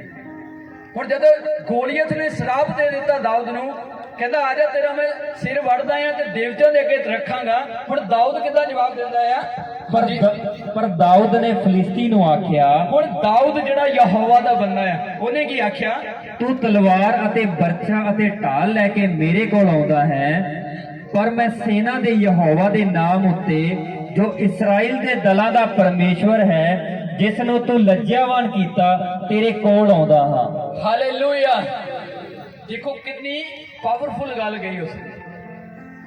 ਕਹਿੰਦਾ ਤੂੰ ਤਾਂ ਆਪਣੀ ਤਲਵਾਰ ਦੇ ਨਾਲ ਤੇ ਢਾਲ ਦੇ ਨਾਲ ਮੇਰੇ ਕੋਲ ਲੜਨ ਦੇ ਲਈ ਆ ਰਿਹਾ ਕਹਿੰਦਾ ਪਰ ਮੈਂ ਕਿਹਦੇ ਨਾਲ ਆ ਰਿਹਾ ਵਾਂ ਯਹੋਵਾ ਦੇ ਨਾਮ ਦੇ ਨਾਲ ਉਸ ਤਾਕਤਵਰ ਨਾਮ ਦੇ ਨਾਲ ਆ ਰਿਹਾ ਤੈਨੂੰ ਆਪਣੀ ਤਲਵਾਰ ਤੇ ਭਰੋਸਾ ਆ ਪਰ ਮੈਂ ਜਿਸ ਨਾਮ ਦੇ ਨਾਲ ਆ ਰਿਹਾ ਮੈਨੂੰ ਉਹਦੇ ਤੇ ਭਰੋਸਾ ਆ ਔਰ ਨਾਲ ਦੀ ਨਾਲ ਕਿੱਡੀ ਜ਼ਬਰਦਸਤ ਗੱਲ ਉਹਨੇ ਸਾਰੇ ਦਲ ਨੂੰ ਜਿਹੜੇ ਸਿਪਾਹੀ ਖੜੇ ਸੀ ਜਿਹੜੇ ਇਜ਼ਰਾਈਲੀ ਸੀ ਉਹਨੂੰ ਕਵਰ ਅਪ ਕਿੱਦਾਂ ਕੀਤਾ ਕਹਿੰਦਾ ਜਿਹੜੇ ਇਜ਼ਰਾਈਲੀ ਦਲਾਂ ਨੂੰ ਜੋ ਪਰਮੇਸ਼ਵਰ ਦੇ ਆ ਕਹਿੰਦਾ ਅਸੀਂ ਸਾਰੇ ਲੋਕ ਕਹਿੰਦੇ ਆ ਪਰਮੇਸ਼ਵਰ ਦੇ ਆ ਉਸ ਟਾਈਮ ਗੋਲੀਅਤ ਕਿਹਨੂੰ ਲਲਕਾਰਦਾ ਪਿਆ ਸੀਗਾ ਸ਼ਾਉਲ ਨੂੰ ਇਜ਼ਰਾਈਲੀਆਂ ਨੂੰ ਜਾਂ ਪਰਮੇਸ਼ਵਰ ਨੂੰ ਕਿਹਨੂੰ ਲਲਕਾਰਦਾ ਸੀਗਾ ਇਜ਼ਰਾਈਲੀਆਂ ਨੂੰ ਲਲਕਾਰਦਾ ਸੀਗਾ ਇਨਸਾਨਾਂ ਨੂੰ ਲਲਕਾਰ ਰਿਹਾ ਸੀਗਾ ਪਰ ਦਾਊਦ ਦੇ ਮੂੰਹ ਦੇ ਸ਼ਬਦ ਕੀ ਹੈ ਕਹਿੰਦਾ ਤੂੰ ਸਾਨੂੰ ਨਹੀਂ ਲਲਕਾਰਦਾ ਸਾਡਾ ਇਜ਼ਰਾਈਲੀ ਨਾਮ ਇਸ ਕਰਕੇ ਵਿਆਹ ਕਿ ਯਹੋਵਾ ਨੇ ਸਾਨੂੰ ਚੁਣਿਆ ਸਾਨੂੰ ਇੱਕ ਖਾਸ ਪਰਜਾ ਬਣਾਇਆ ਤੈਨੂੰ ਲੱਗਦਾ ਤੂੰ ਸਾਡੇ ਨਾਲ ਫਾਈਟ ਕਰ ਰਿਹਾ ਕਹਿੰਦਾ ਪਰ ਤੂੰ ਕੀ ਆ ਸਵਰਗ ਦੇ ਪਰਮੇਸ਼ਵਰ ਦੇ ਨਾਲ ਲੜ ਰਿਹਾ ਸਭ ਤੋਂ ਪਹਿਲਾਂ ਜਦੋਂ ਉਹਨੇ ਆਖਿਆ ਤੂੰ ਤਾਂ ਲਾਠੀ ਲੈ ਕੇ ਆਉਣਾ ਪਿਆ ਤੂੰ ਮੈਨੂੰ ਕੀ ਮਾਰ ਲੇਗਾ ਕਿ ਮੈਂ ਗੁੱਤਾ ਆ ਉਹਦਾ ਜਵਾਬ ਦਾਊਦ ਨੇ ਸ਼ਬਦਾਂ ਦਾ ਜਵਾਬ ਸ਼ਬਦਾਂ ਨਾਲ ਦਿੱਤਾ ਕਹਿੰਦਾ ਬੇਸ਼ੱਕ ਤੂੰ ਹਥਿਆਰਾਂ ਦੇ ਨਾਲ ਆ ਰਿਹਾ ਕਹਿੰਦਾ ਮੈਂ ਕਿਹਦੇ ਨਾਲ ਆ ਰਿਹਾ ਮੈਂ ਯਹੋਵਾ ਦੇ ਨਾਮ ਦੇ ਨਾਲ ਆ ਰਿਹਾ ਵਾਂ ਜਿਹੜਾ ਮੈਨੂੰ ਫਤਿਹ ਦਿੰਦਾ ਆ ਪਰ ਅੱਗੇ ਕੀ ਹੋਇਆ ਅਤੇ ਅੱਜ ਹੀ ਯਹੋਵਾ ਮੇਰੇ ਹੱਥ ਵਿੱਚ ਤੈਨੂੰ ਕਰ ਦੇਵੇਗਾ ਹੁਣ ਇਹ ਦੇਖੋ ਤੁਸੀਂ ਉਹ ਡਰਿਆ ਨਹੀਂ ਹੈ ਸ਼ਾਉਲ ਦੀ ਤਰ੍ਹਾਂ ਉਹਨੇ ਇਹ ਨਹੀਂ ਆਖਿਆਗਾ ਕਿ ਇਹਦੇ ਕੋਲ ਤਾਂ ਐਡੀ ਵੱਡੀ ਕੁਰਬਾਨ ਹੈ ਮੈਂ ਕੀ ਕਰਾਂਗਾ ਉਹਦੇ ਮੂੰਹ ਦੇ ਸ਼ਬਦ ਕੀ ਆ ਬਿਰਤਾ ਜਿੱਡੀ ਮਰਜ਼ੀ ਵੱਡੀ ਆ ਪਰ ਉਹਦਾ ਭਰੋਸਾ ਕਿੰਦੇ ਤੇ ਆ ਲਸ਼ਕਰਾਂ ਦੇ ਖੁਦਾ ਦੇ ਉੱਪਰ ਕਹਿੰਦਾ ਮੇਰਾ ਪਰਮੇਸ਼ਵਰ ਕੀ ਕਰੇਗਾ ਕਹਿੰਦਾ ਯਹੋਵਾ ਅੱਜ ਹੀ ਤੈਨੂੰ ਮੇਰੇ ਹੱਥਾਂ ਦੇ ਵਿੱਚ ਕਰ ਦੇਵੇਗਾ ਹਾਂਜੀ ਮੈਂ ਤੈਨੂੰ ਮਾਰ ਸੁੱਟਾਂਗਾ ਅਤੇ ਤੇਰਾ ਸਿਰ ਤੈਥੋਂ ਵੱਖਰਾ ਕਰ ਦਿਆਂਗਾ ਅਤੇ ਅੱਜ ਹੀ ਫਿਲਿਸਤੀਆਂ ਦੇ ਦਲਾਂ ਦੀਆਂ ਲੋਧਾਂ ਪਾਉਣ ਦੇ ਪੰਛੀਆਂ ਅਤੇ ਧਰਤੀ ਦੇ ਦਰਿੰਦਿਆਂ ਨੂੰ ਦੇਵਾਂਗਾ ਕਿ ਸਾਰਾ ਸੰਸਾਰ ਜਾਣੇ ਜੋ ਇਜ਼ਰਾਈਲ ਵਿੱਚ ਇੱਕ ਪਰਮੇਸ਼ਵਰ ਹੈ ਹਾਲੇਲੂਇਆ ਹਾਲੇਲੂਇਆ ਦੂਜੇ ਪਾਸੇ ਗੋਲੀਅਤ ਕਹਿ ਰਿਹਾ ਸੀਗਾ ਦਾਊਦ ਨੂੰ ਕਹਿੰਦਾ ਉਰੇ ਆ ਤੇਰਾ ਮੈਂ ਸਿਰ ਲਾਉਣਾ ਵਾ ਤੇ ਕਿਹਨੂੰ ਖਵਾਉਣਾ ਵਾ ਦੇਣਾ ਦੇਵਤਿਆਂ ਨੂੰ ਪਰ ਦੂਸਰੇ ਪਾਸੇ ਸ਼ਬਦਾਂ ਦਾ ਜਵਾਬ ਪਹਿਲਾਂ ਸ਼ਬਦਾਂ ਦੇ ਨਾਲ ਹੀ ਦਿੱਤਾ ਜਾ ਰਿਹਾ ਹੈ ਦਾਊਦ ਕਹਿੰਦਾ ਤੂੰ ਆ ਜਾ ਹੁਣ ਤੈਨੂੰ ਮੇਰਾ ਖੁਦਾ ਮੇਰੇ ਹੱਥਾਂ ਦੇ ਵਿੱਚ ਕਰ ਦੇਵੇਗਾ ਤੇ ਮੈਂ ਤੇਰਾ ਸਿਰ ਤੇਰੇ ਧੜ ਤੋਂ ਅਲੱਗ ਕਰਾਂਗਾ ਯਹੋਵਾ ਕਿਸੇ ਇਨਸਾਨ ਦੀ ਬਲੀ ਨਹੀਂ ਲੈਂਦਾ ਕਹਿੰਦਾ ਤੈਨੂੰ ਦਾ ਆਕਾਸ਼ ਦੇ ਪੰਛੀ ਖਾਣਗੇ ਪਰ ਸਾਰਾ ਸੰਸਾਰ ਜਾਣੇਗਾ ਕਿ ਇਸ ਧਰਤੀ ਦੇ ਉੱਪਰ ਸਿਰਫ ਇੱਕੋ ਪਰਮੇਸ਼ਵਰ ਆ ਜਿਸ ਦਾ ਨਾਮ ਯਹੋਵਾ ਹੈ ਉਹਨੇ ਸ਼ਬਦਾਂ ਦਾ ਜਵਾਬ ਲੜਨ ਤੋਂ ਪਹਿਲਾਂ ਸ਼ਬਦਾਂ ਦੇ ਨਾਲ ਦਿੱਤਾ ਸਮਝ ਆ ਰਹੀ ਹੈ ਕਿ ਨਹੀਂ ਆ ਰਹੀ ਅੱਜ ਮੈਂ ਕੀ ਸਮਝਾ ਰਿਹਾ ਸ਼ਬਦਾਂ ਦਾ ਜਵਾਬ ਕਿਹਦੇ ਨਾਲ ਦਿੱਤਾ ਆ ਸ਼ਬਦਾਂ ਦੇ ਨਾਲ ਫਿਰ ਉਹ ਤਕੜਾ ਹੋਇਆ ਫਿਰ ਲੜਨ ਦੇ ਲਈ ਉਹ ਅੱਗੇ ਵਧਿਆ ਜਦੋਂ ਉਹਨੇ ਜਿੰਨਾ ਕੁਝ ਸ਼ਰਾਪ ਦਿੱਤਾ ਸੀਗਾ ਗੋਲੀਅਤ ਨੇ ਸ਼ਬਦਾਂ ਦੇ ਦੁਆਰਾ ਮੈਂ ਤੈਨੂੰ ਦੇਵਤਿਆਂ ਦੇ ਅੱਗੇ ਬਲੀ ਕਰਾਂਗਾ ਮੈਂ ਤੈਨੂੰ ਮਾਰ ਦਿਆਂਗਾ ਮੈਂ ਆਹ ਕਰ ਦਿਆਂਗਾ ਉਹਨੇ ਸਾਰਾ ਕੁਝ ਤਾਂ ਕਹਿ ਦਿੱਤਾ ਪਰ ਸਾਰਿਆਂ ਨਾਲੋਂ ਪਹਿਲੇ ਉਹਦੇ ਮੂੰਹ ਦੇ ਸ਼ਬਦ ਪਤਾ ਕੀ ਸੀ ਕਹਿੰਦਾ ਮੈਂ ਕੋਈ ਕੁੱਤਾ ਆ ਕਿ ਤੂੰ ਮੈਨੂੰ ਸੋਟੀ ਦੇ ਨਾਲ ਮਾਰਨ ਦੇ ਲਈ ਆਇਆ ਇਹਦੀ 49 ਨੰਬਰ ਆਇਤ ਨੂੰ ਪੜ੍ਹੀਏ ਅਤੇ ਦਾਊਦ ਨੇ ਆਪਣੀ ਗੁਠਲੀ ਵਿੱਚ ਹੱਥ ਪਾ ਕੇ ਉਹਦੇ ਵਿੱਚੋਂ ਇੱਕ ਪੱਥਰ ਕੱਢਿਆ ਅਤੇ ਗੋਪੀਆਂ ਵਿੱਚ ਰੱਖ ਕੇ ਫਿਲਿਸਤੀ ਦੇ ਮੱਥੇ ਨੂੰ ਅਜਿਹਾ ਮਾਰਿਆ ਜੋ ਉਹ ਪੱਥਰ ਉਸਦੇ ਮੱਥੇ ਵਿੱਚ ਖੁੱਭ ਗਿਆ ਅਤੇ ਉਹ ਮੂੰਹ ਕਰਨੇ ਧਰਤੀ ਉੱਤੇ ਡਿੱਗ ਪਿਆ ਹਾਲੇਲੂਇਆ ਹਾਲੇਲੂਇਆ ਅੱਜ ਜਦੋਂ ਕੋਈ ਕੁੱਤਾ ਪੈਂਦਾ ਨਾ ਤੁਹਾਡੇ ਪਿੱਛੇ ਤਾਂ ਕੁਝ ਵੀ ਨਾ ਹੋਵੇ ਪਰ ਉਹਨੂੰ ਦਿਖਾਣੇ ਕਿ ਪੱਥਰ ਆ ਸਾਡੇ ਹੱਥ ਦੇ ਵਿੱਚ ਇਨਸਾਨ ਨੂੰ ਤਾਂ ਨਹੀਂ ਨਾ ਏਦਾਂ ਦਿਖਾਉਂਦੇ ਪਹਿਲਾਂ ਦੱਸ ਕੁੱਤੇ ਨੂੰ ਹੀ ਡਰਾਣੇ ਨਾ ਏਦਾਂ ਤੁਸੀਂ ਜਾਂ ਸੋਟੀ ਦੇ ਨਾਲ ਕੁੱਤੇ ਨੂੰ ਹੀ ਮਾਰਦੇ ਆ ਕਿ ਨਹੀਂ ਜ਼ਿਆਦਾ ਪੱਥਰ ਦੇ ਨਾਲ ਕਿਹਨੂੰ ਬਜਾਣੇ ਆ ਉਹਨੇ ਆਪਣੇ ਮੂੰਹਾਂ ਦੇ ਦੁਆਰਾ ਆਖਿਆ ਸੀ ਕਹਿੰਦਾ ਮੈਂ ਕੁੱਤਾ ਆ ਏਦਾਂ ਹੀ ਮਾਰ ਔਰ ਕੀ ਕੀਤਾ ਦਾਊਦ ਨੇ ਗੁਥਲੀ ਦੇ ਵਿੱਚੋਂ ਇੱਕ ਪੱਥਰ ਕੱਢਿਆ ਘੁਮਾਇਆ ਨੂੰ ਗੋਪੀਏ ਦੇ ਵਿੱਚ ਉਹ ਸਾਰਾ ਕਵਰ ਸੀਗਾ ਪਰ ਸਿੱਧਾ ਮੱਥੇ ਦੇ ਵਿੱਚ ਜਾ ਕੇ ਵੱਜਾ ਤੇ ਵੱਡਾ ਸਾਰਾ ਗੋਲੀਅਤ ਜਿਹੜਾ ਸਾਹਮਣੇ ਸੀਗਾ ਉਹਨੂੰ ਪਹਿਲਾਂ ਸ਼ਬਦਾਂ ਦੇ ਦੁਆਰਾ ਹਰਾਇਆ ਕਹਿੰਦਾ ਤੂੰ ਆਪਣੇ ਆਪ ਨੂੰ ਕੁੱਤਾ ਆਖਿਆ ਲੈ ਚੱਕ ਤੈਨੂੰ ਕੁੱਤੇ ਦੀ ਮੌਤ ਹੀ ਮਾਰਾਂਗਾ ਔਰ ਇੱਕ ਰੋੜੇ ਦੇ ਨਾਲ ਜਿਹੜਾ ਹਥਿਆਰਾਂ ਨੂੰ ਲੈ ਕੇ ਆ ਰਿਹਾ ਕਿਰਪਾਨਾਂ ਨੂੰ ਲੈ ਕੇ ਆ ਰਿਹਾ ਯਹੋਵਾ ਦੇ ਬੰਦੇ ਨੇ ਕੀ ਆਖਿਆ ਸੀ ਕਹਿੰਦਾ ਮੈਂ ਤਾਂ ਯਹੋਵਾ ਦੇ ਨਾਮ ਦੇ ਨਾਲ ਹੀ ਆ ਰਿਹਾ ਮੈਂ ਜਿੱਤਾਂਗਾ ਜ਼ਰੂਰ ਉਹਨੇ ਇੱਕ ਪੱਥਰ ਦੇ ਨਾਲ ਏਡੀ ਵੱਡੀ ਬਿਪਤਾ ਨੂੰ ਡੇਗ ਲਿਆ ਇਹ ਹੁੰਦੀ ਆ ਤਾਕਤ ਯਹੋਵਾ ਦੀ ਤੁਹਾਡੇ ਨਾਲ ਹੋਣ ਤੁਸੀਂ ਠੰਡੇ ਬਹੁਤ ਹੈ ਕਹਾਵਤਾਂ ਦੇ ਵਿੱਚ ਅਸੀਂ ਕੀ ਦੇਖਿਆ ਕਿ ਹਰੇਕ ਵਿਅਕਤੀ ਆਪਣੇ ਮੂੰਹ ਦੇ ਫਲ ਨੂੰ ਖਾਂਦਾ ਹੈ ਇੱਥੇ ਤੁਸੀਂ ਦਾਊਦ ਦੇ ਜੀਵਨ ਦੇ ਬਾਰੇ ਦੇਖਿਆ ਜਿੱਥੇ ਸ਼ਾਉਲ ਆਪਣੇ ਸਿਪਾਹੀਆਂ ਦੇ ਨਾਲ ਘਾਬਰਦਾ ਪਿਆ ਦਾਊਦ ਨੇ ਸ਼ਬਦਾਂ ਦਾ ਜਵਾਬ ਪਹਿਲਾਂ ਸ਼ਬਦਾਂ ਦੇ ਨਾਲ ਦਿੱਤਾ ਫਿਰ ਵੱਡੇ ਗੋਲੀਅਤ ਨੂੰ ਜਿਹਨੂੰ ਹਰਾਉਣਾ ਅਸੰਭਵ ਸੀਗਾ ਉਹਨੇ ਆਪਣੇ ਤਾਕਤ ਕਿੱਥੋਂ ਲਈ? ਕਹਿੰਦਾ ਜਿਹੜੇ ਖੁਦਾ ਨੇ ਮੈਨੂੰ ਰਿੱਛ ਤੋਂ ਬਚਾਇਆ ਹੈ, ਸ਼ੇਰ ਤੋਂ ਬਚਾਇਆ ਹੈ, ਉਹ ਅੱਜ ਇਸ ਗੋਲੀਅਤ ਤੋਂ ਵੀ ਮੈਨੂੰ ਬਚਾਵੇਗਾ। ਔਰ ਉਹਨੇ ਪ੍ਰਾਰਥਨਾ ਕਰਕੇ ਗਿਆ, ਕਹਿੰਦਾ ਤੂੰ ਸ਼ਾਉਲ ਡਰਨਾ, ਮੈਂ ਇਹਦਾ ਸਿਰ ਅਲੱਗ ਕਰਕੇ ਲੈ ਕੇ ਆਵਾਂਗਾ। ਸਿਰਫ ਇੱਕੋ ਰੋੜੇ ਦੇ ਨਾਲ, ਦੂਜੇ ਦੀ ਲੋੜ ਵੀ ਨਹੀਂ ਪਈ। ਇਸ ਕਰਕੇ ਜਦ ਤੁਹਾਡੀਆਂ ਜ਼ਿੰਦਗੀਆਂ ਦੇ ਵਿੱਚ ਜਿਹੜਾ ਸੰਘਰਸ਼ ਆ ਉਹਨਾਂ ਨੂੰ ਖਤਮ ਕਰਨਾ ਚਾਹੁੰਦੇ ਹੋ, ਆਪਣੇ ਹਾਲਾਤਾਂ ਨੂੰ ਬਦਲਦਾ ਹੋਇਆ ਦੇਖਣਾ ਚਾਹੁੰਦੇ ਹੋ, ਤਾਂ ਸਾਰਿਆਂ ਨਾਲੋਂ ਪਹਿਲਾਂ ਤੁਹਾਨੂੰ ਆਪਣੇ ਮੂੰਹ ਦੇ ਸ਼ਬਦਾਂ ਨੂੰ ਬਦਲਣਾ ਪਊਗਾ। ਸਮਝ ਆ ਰਹੀ ਹੈ ਕਿ ਨਹੀਂ? ਰੱਖ ਦੇ ਉੱਥੇ। ਸਾਰਿਆਂ ਨਾਲੋਂ ਪਹਿਲਾਂ ਕੀ ਹੈ? ਤੁਹਾਨੂੰ ਆਪਣੇ ਮੂੰਹ ਦੇ ਸ਼ਬਦਾਂ ਨੂੰ ਚੇਂਜ ਕਰਨਾ ਪੈਣਾ ਹੈ ਕਿ ਅਸੀਂ ਬਲੈਸ ਹੋ ਚੁੱਕੇ ਹਾਂ। ਅੱਜ ਤੋਂ ਬਾਅਦ ਤੁਸੀਂ ਇਕੱਲੇ ਨਹੀਂ ਆ, ਤੁਸੀਂ ਇਜ਼ਰਾਈਲ ਦੇ ਯਹੋਵਾ ਖੁਦਾ ਦੇ ਉਹ ਖਾਸ ਪ੍ਰਜਾ ਬਣ ਚੁੱਕੇ ਆ ਜਿਨ੍ਹਾਂ ਦੇ ਲਈ ਯਹੋਵਾ ਖੁਦ ਜੰਗ ਲੜਦਾ ਹੈ। ਜਦੋਂ ਇਜ਼ਰਾਈਲੀ ਫਸੇ ਹੋਏ ਸੀ ਲਾਲ ਸਮੁੰਦਰ ਤੇ, ਅਗਰ ਇੰਨਾ ਜ਼ਿਆਦਾ ਪਾਣੀ ਆ ਉਫਾਨ ਦੇ ਉੱਪਰ ਕਿ ਉਹ ਲੰਘ ਨਹੀਂ ਸਕਦੇਗੇ, ਪਿੱਛੇ ਜਿੰਨੇ ਕੋਲੋਂ ਭੱਜ ਕੇ ਆਏ ਆ ਉਹਦੇ ਕੋਲ ਵੀ ਨਹੀਂ ਜਾ ਸਕਦੇ, ਤਾਂ ਖੁਦਾ ਨੇ ਕੀ ਆਖਿਆ ਕਿ ਜਿੱਥੇ ਤੁਸੀਂ ਆਪਣੇ ਆਪ ਨੂੰ ਵਧਿਆ ਹੋਇਆ ਦੇਖਦੇ ਆ, ਤੁਹਾਨੂੰ ਲੱਗਦਾ ਸਾਰੇ ਰਸਤੇ ਬੰਦ ਹੋ ਗਏ ਆ, ਤਾਂ ਆਪਣਾ ਦਿਮਾਗ ਚਲਾਉਣਾ ਬੰਦ ਕਰੋ। ਲਿਖਿਆ ਸਿਰਫ ਚੁੱਪਚਾਪ ਖੜੇ ਰਹੋ ਤੇ ਯਹੋਵਾ ਦੇ ਉਦਾਰ ਨੂੰ ਦੇਖੋ। ਅਗਰ ਤੁਸੀਂ ਖੁਦਾ ਨੂੰ ਜਾਣ ਲਿਆ ਆ, ਤੁਸੀਂ ਪ੍ਰਭੂ ਦੇ ਕਰੀਬ ਆ ਗਏ ਆ, ਤਾਂ ਆਪਣੇ ਮੂੰਹ ਦੇ ਸ਼ਬਦਾਂ ਦੇ ਦੁਆਰਾ ਤੁਸੀਂ ਆਪਣੀ ਆਸ਼ੀਸ਼ ਦੇ ਹੱਕਦਾਰ ਬਣਨੇ ਆ। ਕਰਜ਼ਾ ਕਿੰਨਾ ਵੀ ਕਿਉਂ ਨਹੀਂ ਆ, ਪਰ ਵਿਸ਼ਵਾਸ ਦੇ ਨਾਲ ਸਵੇਰ ਉੱਠ ਕੇ ਬੋਲਿਆ ਕਰੋ, ਮੇਰਾ ਕਰਜ਼ਾ ਉਤਰ ਚੁੱਕਾ, ਮੈਂ ਆਜ਼ਾਦ ਹੋ ਚੁੱਕਾ ਹਾਂ। ਵਧੀਆ ਚੀਜ਼ਾਂ ਜੋ ਆ ਉਹ ਮੇਰੀ ਜ਼ਿੰਦਗੀ ਦਾ ਹਿੱਸਾ ਆ। ਮੈਂ ਜਿਹੜਾ ਬਿਜ਼ਨਸ ਸ਼ੁਰੂ ਕਰਿਆ ਆ ਉਹ ਅੱਗੇ ਵਧ ਰਿਹਾ, ਫਲਵੰਤ ਹੋ ਰਿਹਾ ਹੈ। ਤੁਹਾਡੇ ਮੂੰਹ ਦੇ ਸ਼ਬਦ ਹੋਣਗੇ ਤਾਂ ਜਿਹੜਾ ਆਤਮਾ ਤੁਹਾਨੂੰ ਦਿੱਤਾ ਗਿਆ ਹੈ ਉਹ ਉਹਦੇ ਵਿੱਚ ਬਰਕਤ ਦੇਣੀ ਸ਼ੁਰੂ ਕਰੇਗਾ, ਤੁਹਾਡੇ ਮੂੰਹ ਦੇ ਸ਼ਬਦਾਂ ਦੇ ਵਿੱਚ। ਦਾਊਦ ਨੇ ਆਖਿਆ ਸੀ ਮੈਂ ਤੇਰਾ ਸਿਰ ਜਿਹੜਾ ਤੇਰੀ ਧੌਣ ਤੋਂ ਅਲੱਗ ਕਰਾਂਗਾ, ਉਹਦੇ ਮੂੰਹ ਦੇ ਸ਼ਬਦ ਸੀਗੇ ਬਿਨਾਂ ਲੜਿਆ। ਹੁਣ ਇੱਕ ਬੰਦਾ ਲਾਠੀ ਦੇ ਨਾਲ ਕਿੱਦਾਂ ਧੌਣ ਅਲੱਗ ਕਰ ਸਕਦਾ ਹੈ? ਕਰ ਸਕਦਾ ਹੈ ਕੋਈ? ਵੜ ਸਕਦਾ ਹੈ ਲਾਠੀ ਦੇ ਨਾਲ? ਉਹਦੇ ਮੂੰਹ ਦੇ ਸ਼ਬਦ ਸੀਗੇ ਮੈਂ ਤੇਰੀ ਧੌਣ ਨੂੰ ਅਲੱਗ ਕਰਾਂਗਾ। ਪ੍ਰਭੂ ਨੇ ਕਿਹਾ ਠੀਕ ਹੈ, ਤੇਰੇ ਮੂੰਹ ਦੇ ਸ਼ਬਦਾਂ ਤੋਂ ਧੌਣ ਅਲੱਗ ਕਰਨੀ ਚਾਹੁੰਦਾ ਹੈ। ਮਰਦਾ ਉਹ ਪੱਥਰ ਦੇ ਨਾਲ ਹੀ ਗਿਆ ਸੀਗਾ, ਪਰ ਉਹਦੇ ਮੂੰਹ ਦੇ ਸ਼ਬਦ ਸੀ ਮੈਂ ਧੌਣ ਅਲੱਗ ਕਰਨੀ ਹੈ। ਜਿਹੜੀ ਤਲਵਾਰ ਲੈ ਕੇ ਗੋਲੀਅਤ ਦਾਊਦ ਨੂੰ ਮਾਰਨ ਦੇ ਲਈ ਆ ਰਿਹਾ ਸੀ, ਪਰਮੇਸ਼ਰ ਨੇ ਉਹੀ ਤਲਵਾਰ ਗੋਲੀਅਤ ਤੋਂ ਲੈ ਕੇ ਦਾਊਦ ਦੇ ਹੱਥਾਂ ਦੇ ਵਿੱਚ ਦੇ ਕੇ ਗੋਲੀਅਤ ਨੂੰ ਮਰਵਾ ਦਿੱਤਾ ਸੀ। Hallelujah, hallelujah. ਇਹ ਤੁਹਾਡਾ ਤੇ ਮੇਰਾ ਖੁਦਾ ਹੈ। ਜਿਹੜੇ ਕਰਜ਼ੇ ਤੁਹਾਨੂੰ ਲੱਗਦਾ ਨਾ ਤੁਹਾਡੇ ਨਾਸ਼ ਕਰਨ ਦੇ ਲਈ ਆ, ਉਹ ਨਾਸ਼ ਕਰਨ ਦੇ ਲਈ ਨਹੀਂ, ਉਹ ਤੁਹਾਨੂੰ ਪ੍ਰਭੂ ਦੇ ਨੇੜੇ ਆਉਣ ਦੇ ਲਈ ਆ। ਉਹ ਚਾਹੁੰਦਾ ਹੈ ਖੁਦਾ ਕਿ ਕਿਸੇ ਪ੍ਰੈਸ਼ਰਾਈਜ਼ ਹੋ ਕੇ ਤੁਸੀਂ ਪ੍ਰਭੂ ਦੇ ਨੇੜੇ ਤਾਂ ਆਓ, ਤਾਂ ਕਿ ਉਹ ਆਪਣੀ ਵੱਡੀ ਦਇਆ ਨੂੰ ਤੁਹਾਨੂੰ ਦਿਖਾ ਸਕੇ, ਤਾਂ ਕਿ ਉਹ ਆਪਣੀ ਤਾਕਤ ਤੁਹਾਡੀ ਜ਼ਿੰਦਗੀ ਦੇ ਵਿੱਚ ਪ੍ਰਗਟ ਕਰ ਸਕੇ। Hallelujah, hallelujah. ਹਰ ਇੱਕ ਵਿਅਕਤੀ ਕੀ ਆ? ਬੋਲੀਏ ਆਪਣੇ ਮੂੰਹ ਦੇ ਫਲ ਨੂੰ ਖਾਂਦਾ ਹੈ, ਜੋ ਬੋਲਦਾ ਉਹ ਆਪਣੀ ਜ਼ਿੰਦਗੀ ਦੇ ਵਿੱਚ ਲੈਂਦਾ ਹੈ। ਅੱਜ ਤੋਂ ਚੰਗੀਆਂ ਚੀਜ਼ਾਂ ਨੂੰ ਬੋਲਣਾ ਸ਼ੁਰੂ ਕਰੋ। ਇੱਕ ਨੇਮ ਬਣਾ ਲਓ ਕਿ ਅਸੀਂ ਪ੍ਰਭੂ ਦੇ ਹਜ਼ੂਰੀ ਨੂੰ ਕਦੇ ਵੀ ਮਿਸ ਨਹੀਂ ਕਰਨਾ। 2-3 ਗੱਲਾਂ ਨੂੰ ਨੋਟ ਕਰ ਲਓ। ਕਦੇ ਸੰਡੇ ਨੂੰ ਮਿਸ ਨਹੀਂ ਕਰਨਾ, ਡੇਲੀ ਪ੍ਰੇਅਰ ਮਿਸ ਨਹੀਂ ਕਰਨੀ। ਉਸ ਤੋਂ ਬਾਅਦ ਚਾਹੇ ਕਰਜ਼ਾ ਕਿੰਨਾ ਵੀ ਕਿਉਂ ਨਹੀਂ ਹੈ, ਨਸ਼ਾ ਕਿੰਨਾ ਵੀ ਕਿਉਂ ਨਹੀਂ ਹੈ, ਫੇਲੀਅਰ ਕਿੰਨਾ ਵੀ ਕਿਉਂ ਨਹੀਂ ਹੈ, 1 ਮਹੀਨੇ ਦਾ ਟਾਈਮ ਤੁਹਾਨੂੰ ਕਹਿ ਰਿਹਾ, ਸਿਰਫ 1 ਮਹੀਨੇ ਦਾ। ਅੱਜ 25-26 ਹੋਈ ਆ, ਹਲੇ 1 ਮਹੀਨਾ ਹੀ ਵਿਆਹ ਆ, ਕ੍ਰਿਸਮਸ ਦੀ ਮੀਟਿੰਗ ਆਉਣ ਤੇ 25 ਦਸੰਬਰ ਦੀ। ਸਿਰਫ 1 ਮਹੀਨਾ ਤੁਹਾਨੂੰ ਕਹਿ ਰਿਹਾ, ਕਿੰਨਾ ਵੀ ਕਰਜ਼ਾ ਕਿਉਂ ਨਹੀਂ ਹੈ, ਅੱਜ ਤੋਂ ਆਪਣੇ ਸ਼ਬਦ ਚੇਂਜ ਕਰ ਲਓ। ਮੈਂ ਫ੍ਰੀ ਹਾਂ ਕਰਜ਼ਿਆਂ ਤੋਂ, मैं आजाद अपनी बीमारियों तो, और जो क्रिसमस आएगा सब नालों ज्यादा आनंदित तुसी होवोगे यीशु दे नाम। आमीन, हालेलुया, हालेलुया। जोर देना तारीफ करिए परमेश्वर की, जोर देना तारीफ करिए खुदावंद की।